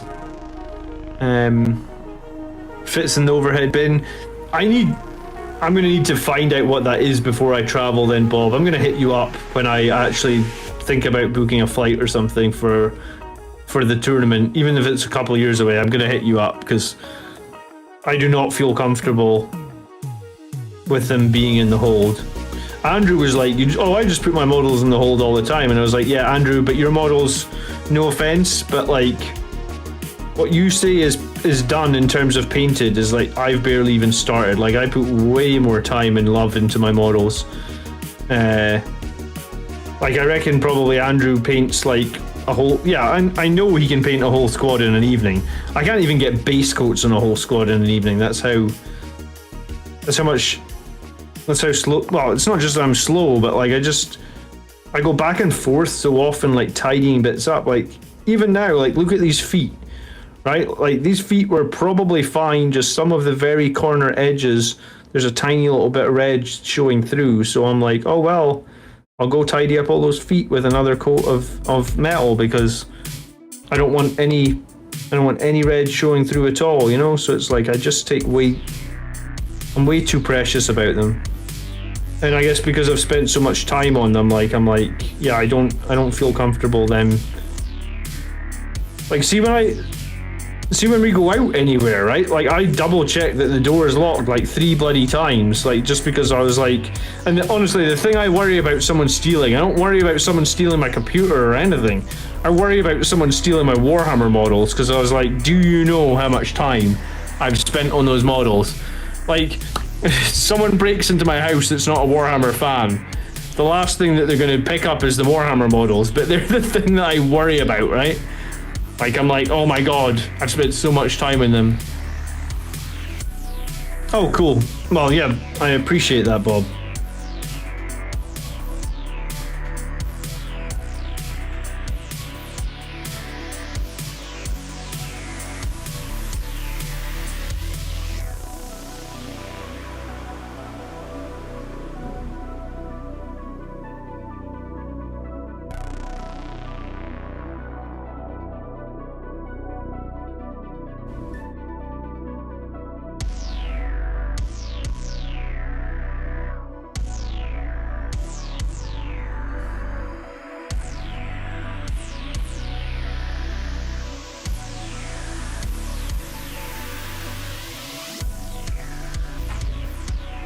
Steal everything but my babies, yeah, like, take the big TV, take any of that stuff, and I'm not worried. Like, what I'm worried about is the plastic in the drawers in this room.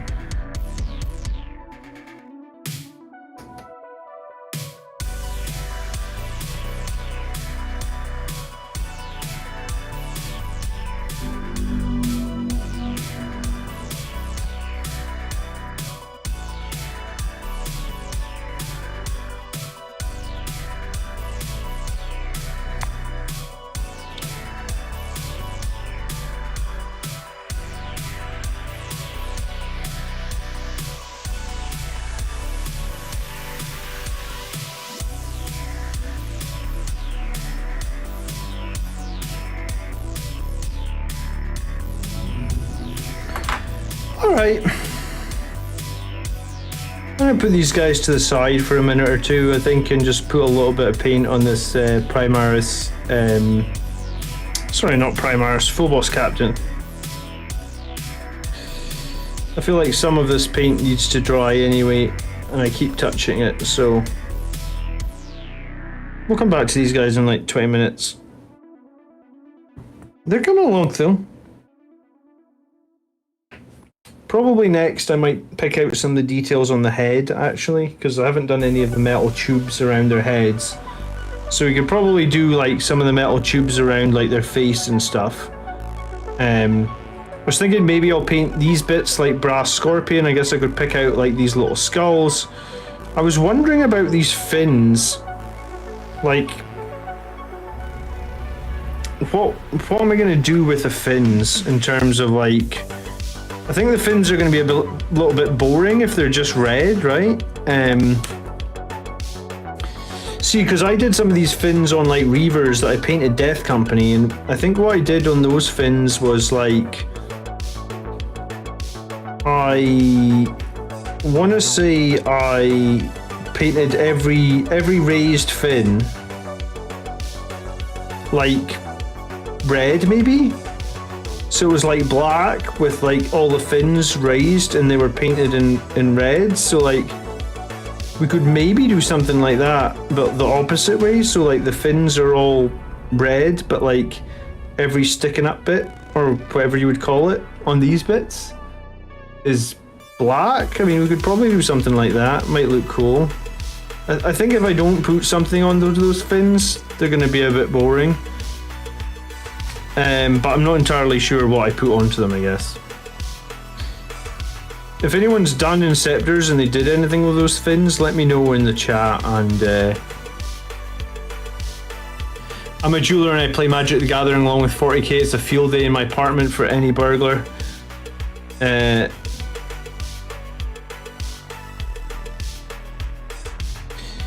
you know what? I used to play Magic.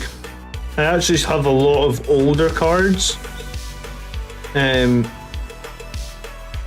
Like from, I was going to say like the mid-90s is when I was playing Magic. But I honestly don't think I bought a pack of cards since the mid-90s. Something I did when I was a much younger child, I guess.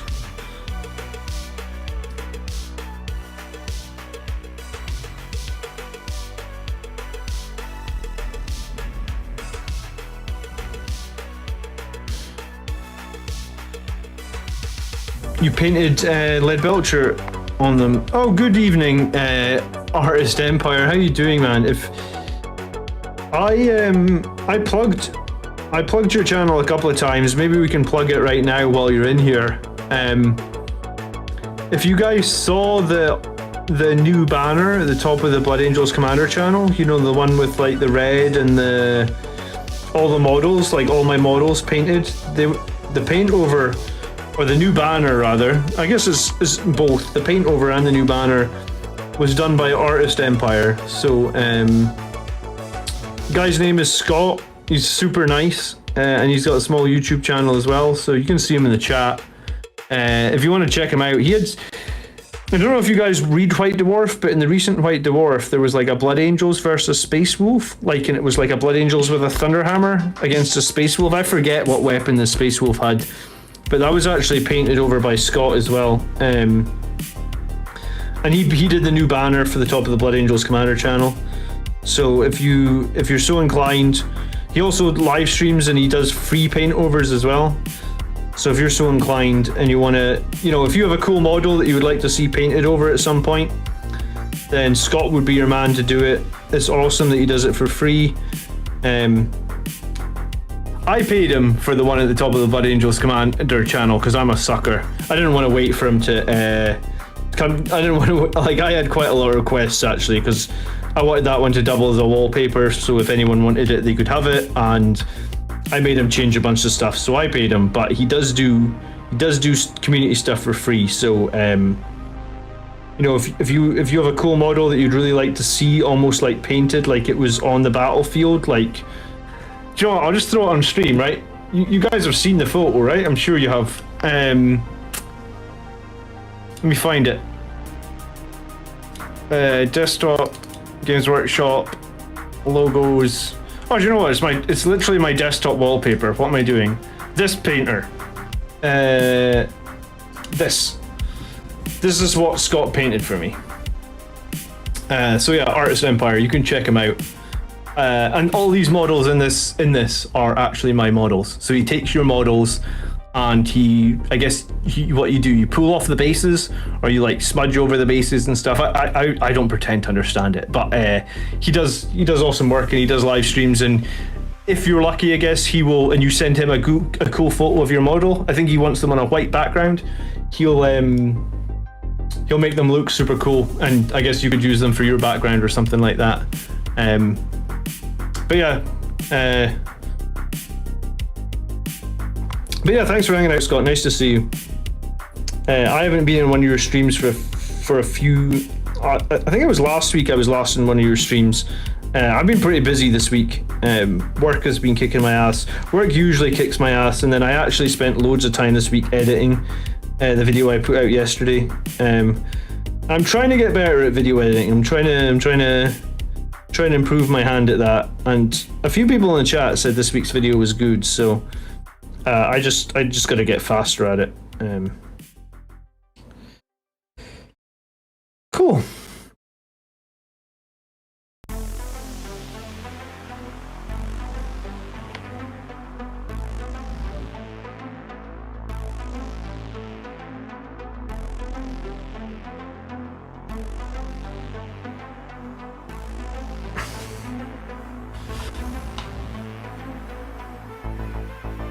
Magic the Gathering meta got really competitive and I don't want to play anymore. I mean, that happens with everything. Warhammer, when I used to play Warhammer, it wasn't nearly as competitive as it is now, right?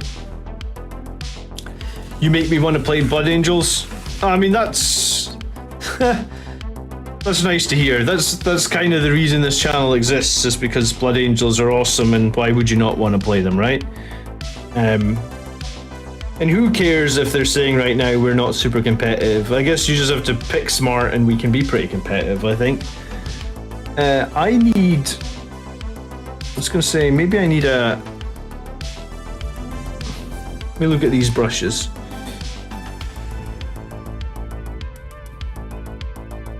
You know, these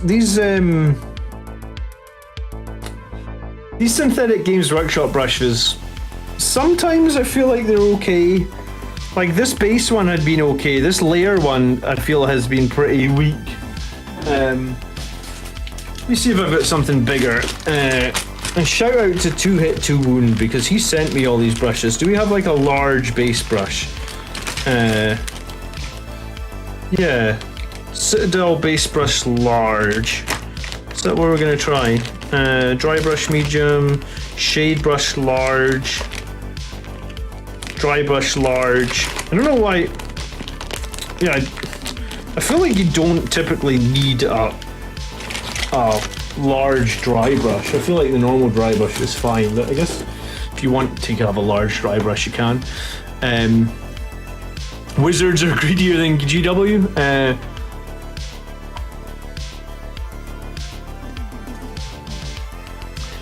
Magic the Gathering is more expensive than 40k. I do remember this. Wow, this brush has got some weight to it. Jeez, okay.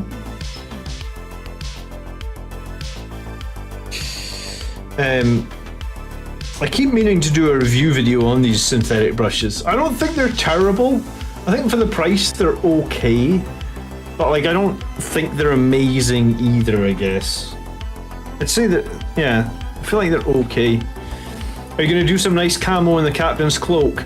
I have done a bunch of camo on, like, I think I said earlier in the stream, Steel Rain, that I was painting up a Rebel Alliance army for Star Wars Legion. And like, I typically haven't really ever spoke about Star Wars Legion on this channel. Maybe, you know, like I wanted the channel to maybe be, like at the start, I was just focused 100% on Blood Angels. I guess I still am, right? But like I have a Star Wars Legion army, and the Star Wars Legion army that I went for is the Rebel Alliance. And I guess the one thing about the Rebel Alliance and Star Wars Legion, I played it like at the very start when there wasn't that many troops. So like a bunch of the Star Wars Legion models are like rebels on Endor, you know, with like the cloaks and stuff. So I feel like I have a pretty nice... I feel like I did a pretty nice job on their cloaks with like loads of different greens and camos and stuff. And I was thinking on these guys, I'd probably do something like dark blues and purples and grays and like try and paint it almost like, you know, like when you get camouflage pants, like army pants or something, and they're like lots of different splodges of color. Like I tried to kind of do that like by hand, and like I was actually really pleased with how it came out on my Star Wars Legion models. I could show you one if you want, but that's kind of what I plan to do on these. I mean, as I say, I know for a fact that I'm not the greatest painter, but like that's what I plan to do. I feel like Magic the Gathering has better resale value than 40k. Yeah, I mean, that's true. Magic the Gathering always has been really resellable or really expensive, or I don't know. I mean, back when I played, there was like Black Lotuses and they cost like, I don't even remember even why they were that good, right? They just gave you some mana or something, and like they went for like $300 or something. So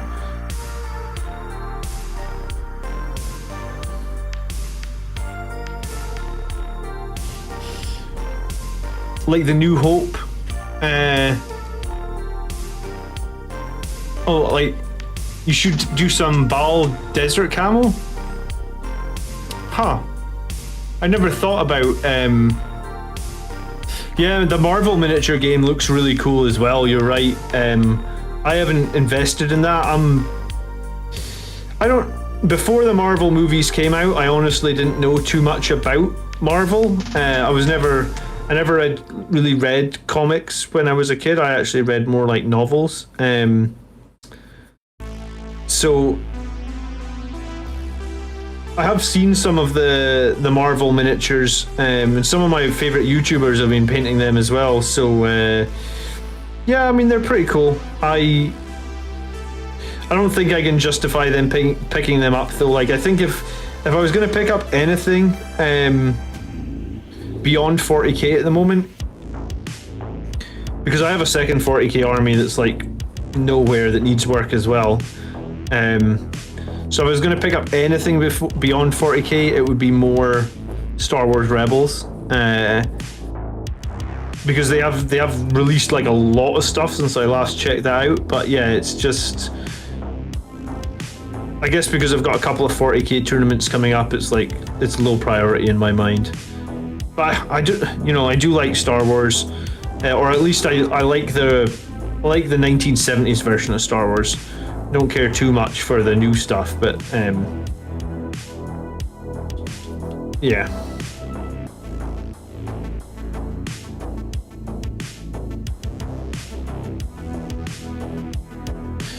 Lotuses are worth $100,000 for a bit of paper. Jesus, man.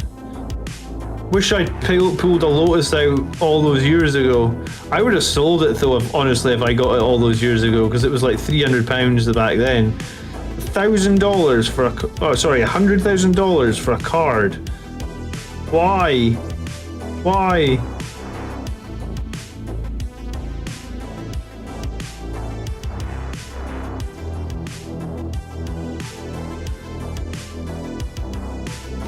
I believe the most expensive one just sold for 500k on eBay. Oh my goodness. Hey, does anyone want a metal Dante? Because I've got some of them. I'd love to sell one of them for 100k. Jeez, oh.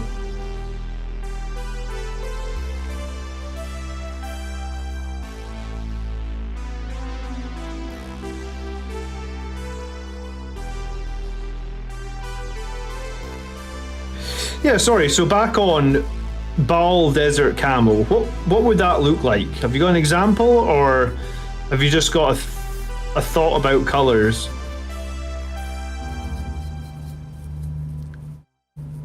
Because I was thinking that the cape would be like grey with blues and blacks and purples in it, like almost like a bit of like a military camo style, rather than like an actual like an arid desert or something, like bit more like techie military, because it's supposed to be a camo cloak, right? So I assumed that it would have some sort of tech inside it. That was what I was thinking of going for anyway.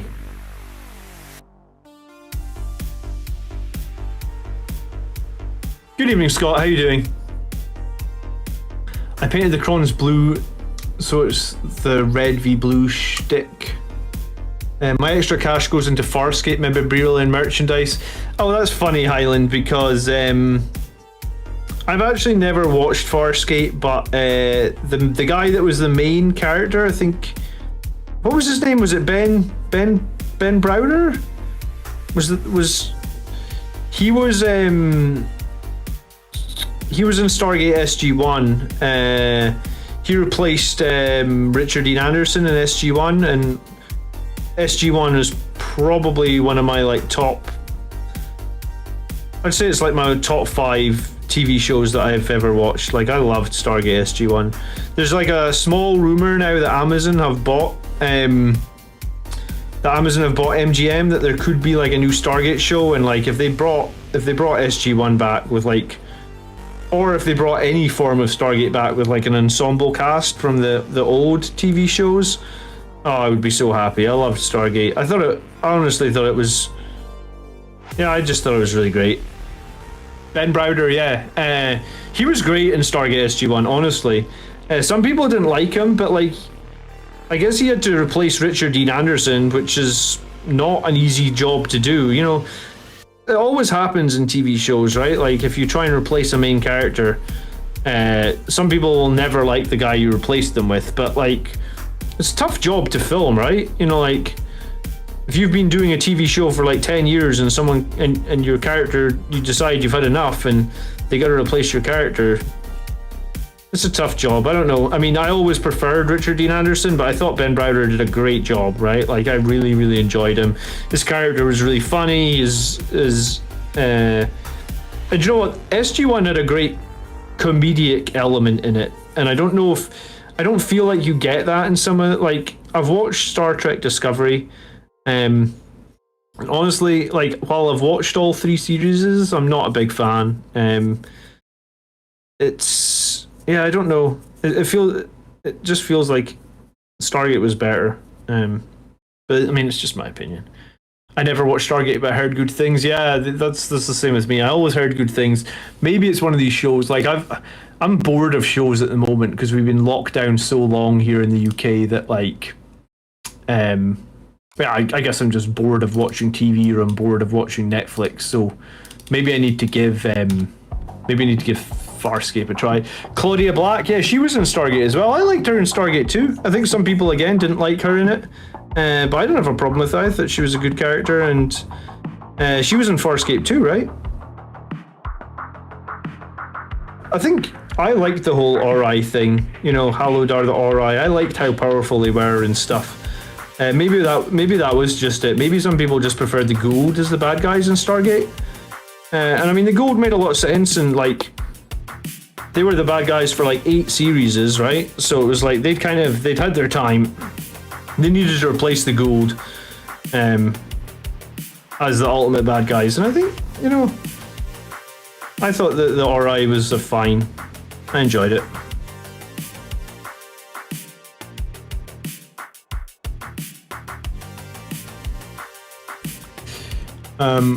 Gotta get going. Thanks for hanging out tonight, CJ. SG-1 had the best one-liners in science fiction. I think that is probably why I loved it so much, Frank, and I think you just nailed it. I think most of those one-liners were delivered by Jack's character, right? Richard Dean Anderson. I want to say like most of them were, but yeah, it was such a good show. I actually live my life by some of the one-liners they had in that series, honestly.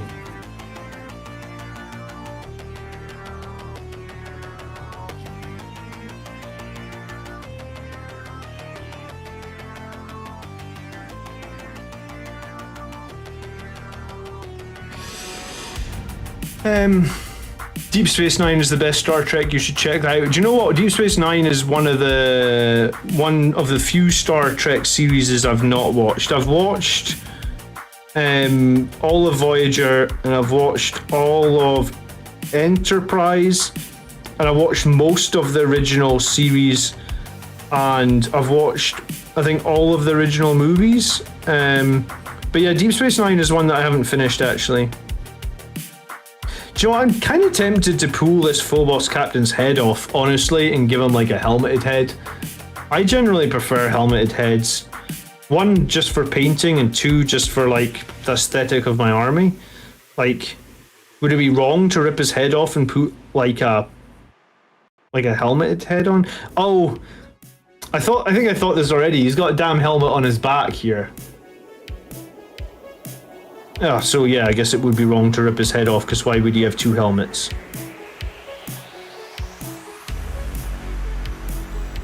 Okay, we'll leave it. But yeah, I generally prefer helmeted heads. What, you don't like makes Marines that expose their brains to enemy fire? I mean, it's not ideal, is it? I mean, you would think in the 41st millennium where what's the quote? In the grim darkness, there's only war. You would think if you had in a situation like that where there is only war in the future, you would think if you had the option of wearing a helmet on the battlefield or not wearing a helmet on the battlefield, you'd probably wear the helmet, right?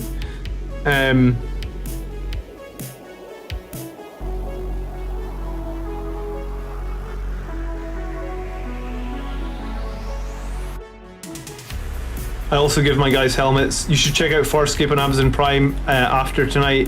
I'll maybe give it a try. Using an Infiltrator Sergeant head. I gotta go. Thanks for tuning in, comrade. I appreciate. I don't know if we've met before, so thanks for joining your first stream. If you haven't followed the channel yet, you know, consider doing that as well. You know, likes are free, and you can subscribe. You know, catch up, keep on top of all our upcoming content. And if you are subscribed, if you haven't hit the little bell next to the subscribe button, and change your, what is it, like, if you haven't hit the little bell, you don't get notified about all the videos. You need to hit the little bell and change your preferences from personalized to all if you want to get notified about every new video on this channel. Because if you don't do that, then YouTube will decide, you know, YouTube does personal recommendations, I guess. That's what personalized means. So they'll decide if it thinks that my new videos are worth showing to you or not. So if you would prefer to decide and you would like to see them all, and then just if you don't like the thumbnail, don't click on them, right? If you would prefer to decide, you need to change it to all.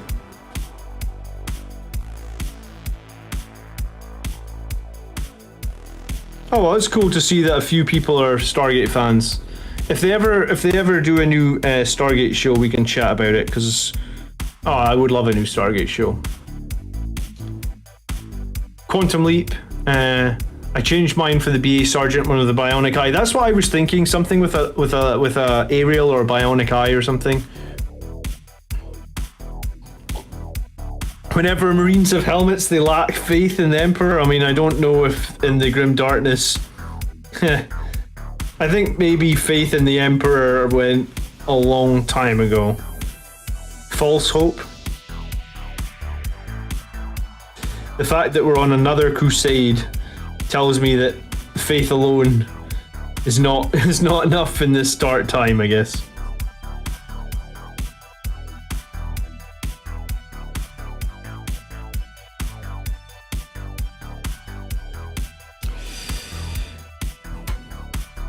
I was saying red brown with lighter brown and or bone for camo, in case you missed it. Yeah, I did miss it. Thanks for typing it again, Steel Rain.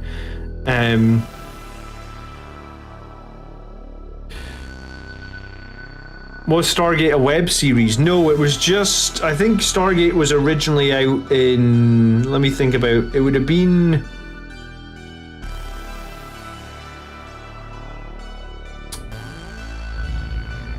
It must have been, because I lived with my friend in, I'm trying to think what year that would have been. I think it was like 2002. So maybe the first series of Stargate was out in like 1998 or 96 even, maybe, says Highland. So yeah, it's an oldie. I think it probably finished in about, because it was 10 seasons, so if the first one was the mid-90s, it probably finished in about 2005. But yeah, if you like science fiction and you've never seen Stargate, I cannot recommend it hard enough. Like, it kicks the pants, even now, it kicks the pants off anything on all these other channels. About the only thing that I would say that the only science fiction I've watched recently that's better than Stargate is Mandalorian. And I guess like I have a big attachment to that sort of older period of Star Wars. So if you don't have that attachment to the older period of Star Wars, then I guess like for me, Stargate is where it was at. So Steel Rain, red, brown with light. So what color would what base color would you start with on the cape? Like this bit back here, then, like, because I'm trying to think how we would do that. Mando is trash. Is it? I've enjoyed Mando, but I think it's because, you know, like, we saw some of the more iconic older, like, I genuinely liked how they brought back the actor that was Boba Fett to do, like, the episode with Boba Fett was quite good, I thought.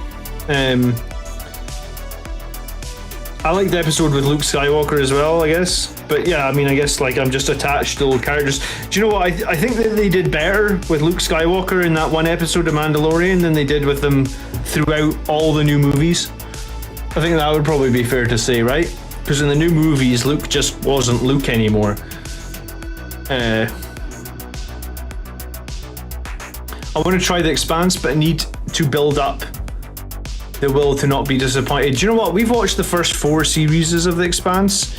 When I say we, I mean like me and my wife, and I don't know why we haven't quite gotten to series 5 yet, but I did genuinely think The Expanse was quite good. I wonder, it's going to be cool in 6 months' time if we can start talking about like Warhammer TV shows from Warhammer Plus as well, right? I just wonder how much we're going to get. Because I'm hoping that like I'm hoping Warhammer Plus can be a success. I really do. I like The Expanse, one of the few modern sci-fis I dig. Yeah, I mean, The Expanse had it was nicely grounded. I think like the technology in it isn't like crazy or anything. Like I genuinely think The Expanse is quite good. I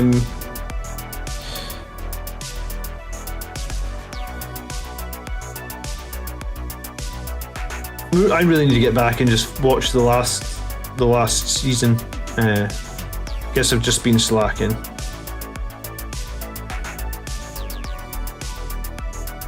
It's hard though, right? Because like I sit all day at a computer for work, and then like sometimes I sit in the evening and like the last thing I want to do is just sit and look at a screen. So like I always say to my wife, like, can we just go out for a walk, or could we take the kid to the park or something? Because it's like I literally have sat all day and looked at a screen. I'd rather not sit all night and just look at a screen as well. Especially in the summer, because we don't get much of a summer in Scotland, right? So when the weather's nice, you kind of need to take advantage of it, because in Scotland we get like, yeah, we don't get much of a summer.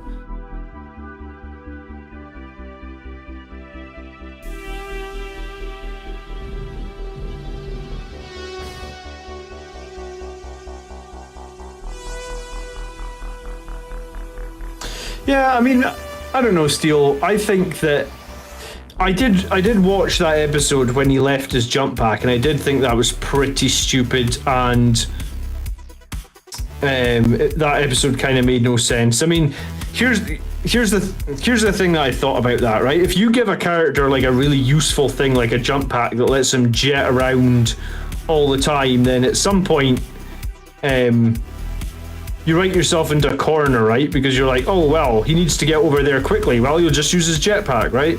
And I guess they could have maybe done something smarter there, like his jetpack got damaged or something and you'd have to repair it, or it was out of fuel. So yeah, I'm okay with you criticizing that bit of writing. That was bad writing. That was lazy writing. But I do think in general it's been better than the new Star Wars movies. I mean, I don't think it would be hard to not be better than the new Star Wars movies. But yeah, maybe that one was a bit of a fail on whoever wrote that episode. Could have done better, I'm sure.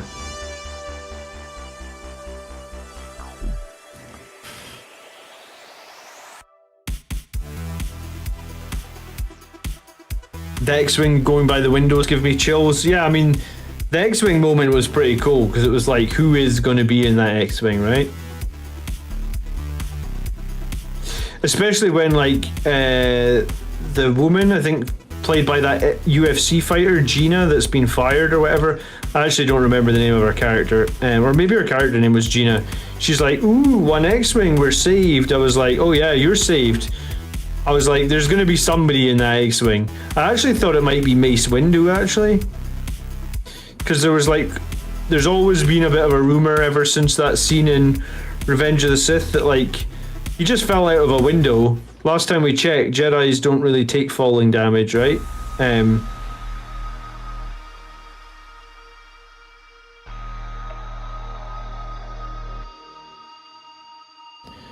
That's why you try and golf. Yeah, I mean, you need to have an outdoor hobby. My outdoor hobby is like we do hill walking usually.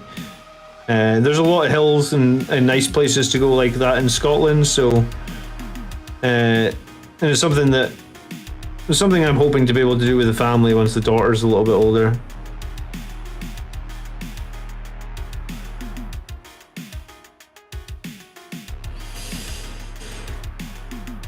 They also wrote Mando into a corner being OP, so he had to be an idiot for there to be any attention.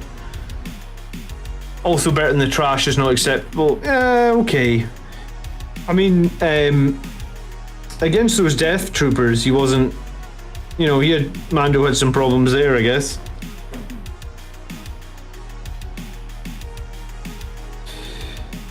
I don't know, I've watched all of the Clone Wars and Star Wars Rebels, and they were done by that guy, Dave Filoni. I think Dave Filoni was the guy that's working with Jon Favreau on the new series. And, yeah, I mean, I think Dave Filoni is definitely new to live action, so maybe he's got a bit of learning to do, but, like, I think he has potential.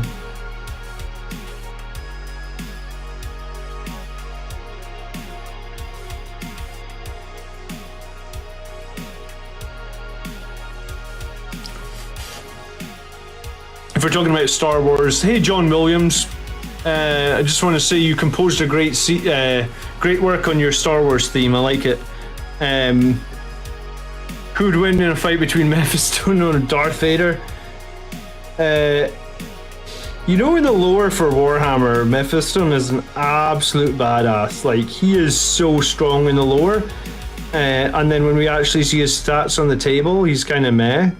So it's a really strange one. Like, lore Mephisto, I think is like, I mean, lore Mephisto, I think he's arguably the strongest psyker in 40k, right? Tabletop Mephisto, he's like, yeah, he's average at best, I guess. So lore Mephisto beats anybody, but tabletop Mephisto doesn't actually beat that many.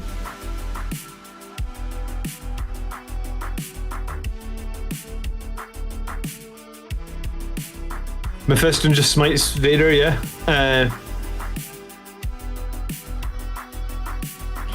Doom Brule Brown base for the cloak, in case you missed it again. How am I not seeing what you're saying, Steel Rain? Or we're just getting distracted by Star Wars. What time is the Army List show tomorrow? Says Matty B. The Army List show is 4 p.m. every Sunday, man, and that's 4 p.m. UK time. So right now is 3 minutes to midnight UK time. So I'm probably gonna actually wrap up here before too long. I usually try and finish streaming about midnight, but so 4 p.m. would be precisely. Like, it would be 16 hours from now, pretty much. 16 hours plus 3 minutes, and it's the same time every Sunday. So,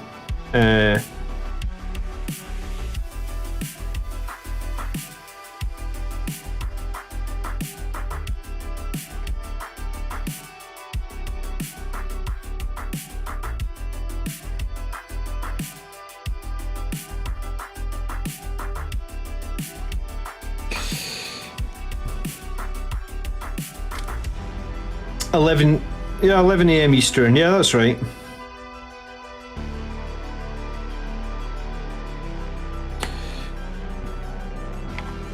I guess sometimes daylight savings messes with us, but it's not daylight savings at the moment. Because I think 1 week it was like offset because of daylight savings. People were tuning in to start to see the show when it had already been live for an hour or something like that. But yeah, I guess daylight savings, it is what it is, right?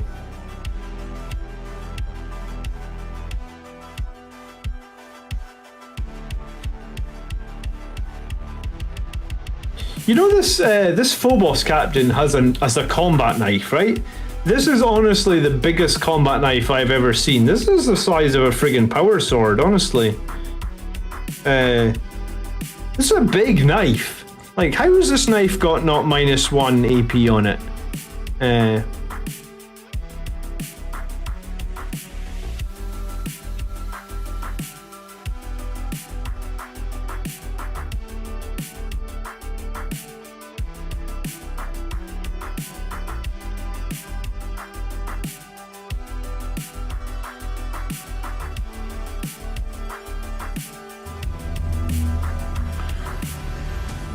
Feel free to leave me to last if I'm in there. Let me check if you're in for tomorrow, man. You are, Matty. All right, I'll try and remember to do you last. Thanks for dropping in and letting me know. But I mean, worst case, we'll do your list for sure, and you can catch up on the replay, right? And I do genuinely reply, like, up until now, I have replied to every single comment I've had on every single video on this channel, because I reply on my phone and stuff. So if if you miss it and you have feedback or you wanna chat more, then just put a comment in the video. The Reaver's knives are bigger and they don't get it either. I don't think the Reaver's knives is as big as this one. Could be wrong though, I suppose. All right, yeah, we're gonna wrap it in like 5 minutes, guys. I'm gonna paint this base that he's standing on, and then I'm gonna wrap it for the night. But yeah, we'll be back tomorrow, 16 hours from now, and then we're back on Monday night as well. I think Andrew has already shared me his list for Sisters of Battle on Monday night, but I'll check with him tomorrow, because he was saying that Andrew's desperate to continue. Well, he beat me one time, right? I think I beat him like the last 8 before. So I think he's desperate to try and make it 2 wins in a row, which is good because Andrew is my teammate at this tournament I'm going to. So I'm happy. Like, I think I actually helped him build the list that managed to actually beat me, right? Because it was the week before. People were in the chat were like, "Why are you helping Andrew build his next list so much?" And I was like, "Because he's going to be my teammate in this tournament, so he needs to have a strong list." So I was trying to help him make the strongest Sisters of Battle list he could make, and I think his new list is actually pretty interesting. I think he's got 3 squads of 2 Crusaders with storm shields that he just uses to perform actions, and I think that's actually pretty smart because they're so cheap, like 20 points per model, and it almost guarantees that you can perform stuff like banners or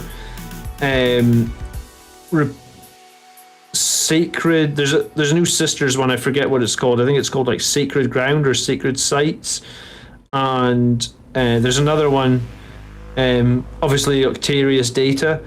So I think Andrew has a much stronger sisters list now. I think.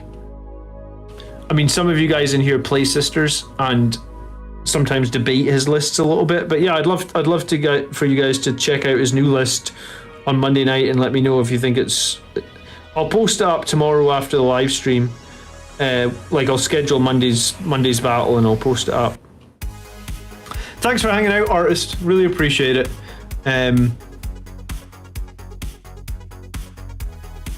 Sadly, no relics. I think Vanguard have a chapter with one which replaces a combat knife.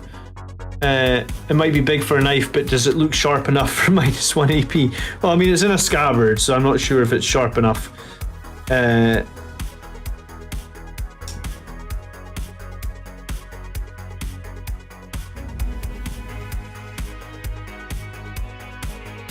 I'm hoping to snipe some sisters characters with this guy, though. 4 damage a snipe?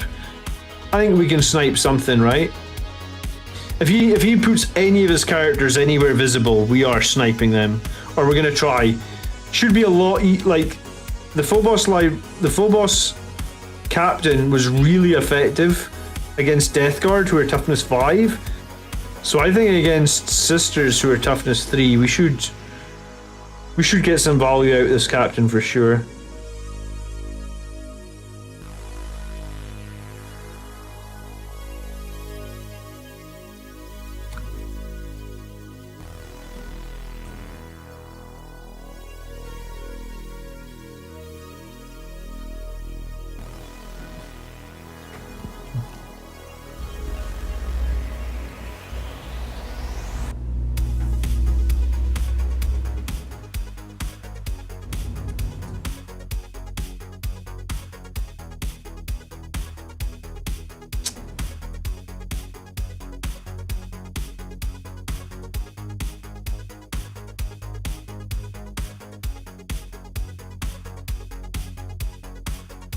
Do you know what? This is probably going to be one of the models where I end up starting painting it, and then for some reason I decide to change my idea, and I bet you we don't. I bet you we change our army list before this model gets finished. It just feels like it's something that's going to happen, but we'll find out. I'm always changing my army list with like models that are half painted. I think that's why I was kind of reluctant to start these guys, but we'll see.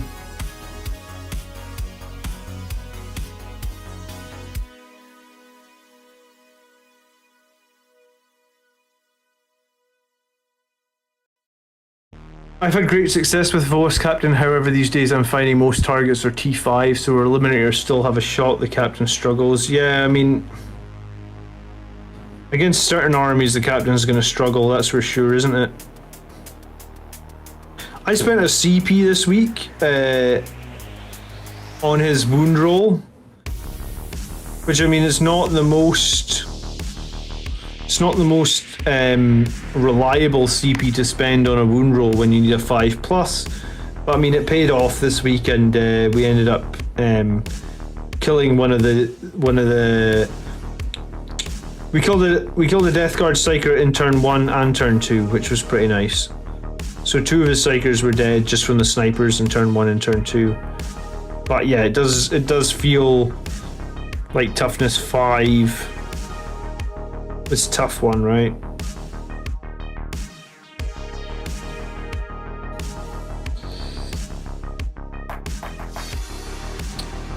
It's a pity there's not like a warlord trait for the Phobos that lets other Phobos units within range like get +1 to wound roll or something.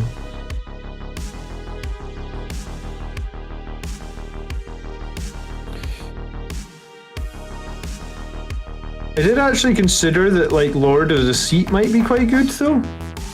Right, because like I basically got 3 Phobos units in my army now.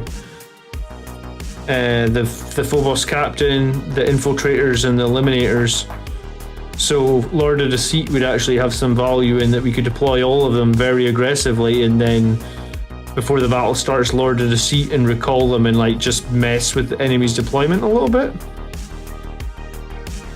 I think there can be some value in that, right?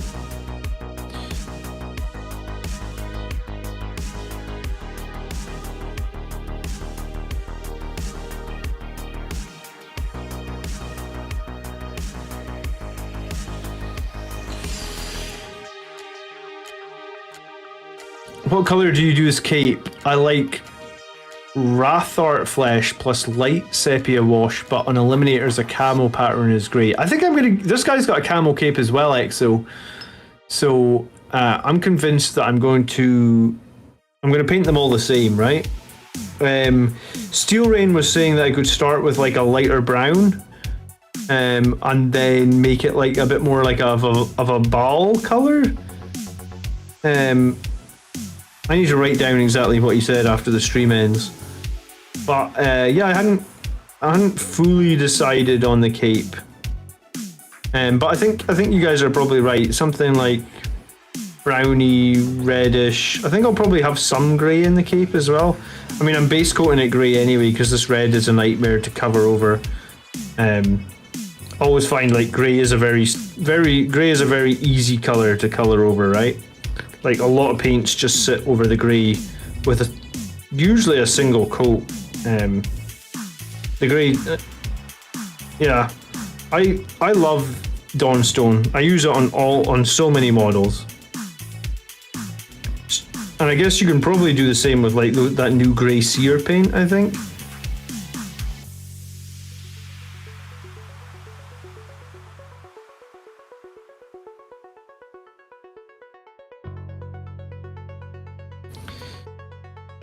Alright. Worth a chaplain with catechism? I mean, it could be. It's just hard because I already got 4 characters in my list. Yeah, and I guess you're right. Catechism is only the closest target. Do you paint the helmets yellow for assault units or blue for fire support, or do you paint them all red? Yes, I paint assault or close support yellow. In that we've got these Inceptors here that I've decided are close support, and yeah, heavy support is blue, veterans is gold, and red is indeed sort of battle lines, run-of-the-mill troops. I actually, like, my infiltrators, I actually painted them black helmets, because I figured like infiltrators are kind of like special operations, like they're not really close support, they're not really fire support. They're just there to like prevent deep strike and stuff. So I painted my infiltrators black, and then edge highlighted them. So that's what I was going to do with this helmet as well, actually, on this guy. But that's just me doing something different, I guess. I always do things different. I'm very weird. But yeah, all right. I'm gonna tidy up a tiny little bit on this guy's shoulder, then I'm gonna call it a night. It's kind of late, guys. Thanks for watching tonight. We are gonna be live tomorrow for our Armyless show, as always, and then we're actually gonna be live on Monday.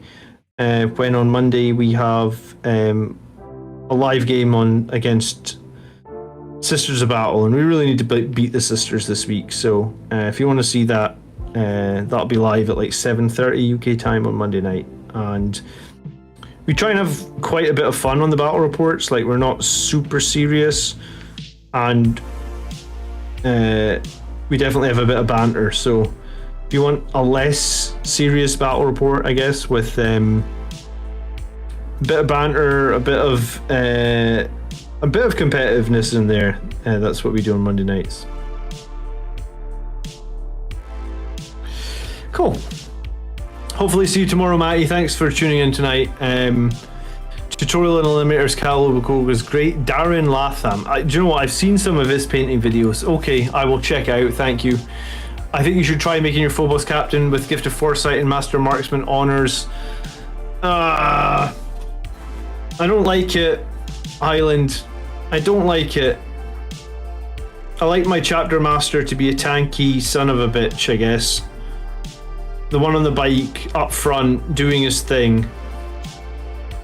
I don't want to give it up. I really don't want to give it up. You know, we've won so many games with this combination, right? Like 15 games out of 16 games. I think it's a great combination for the chapter master.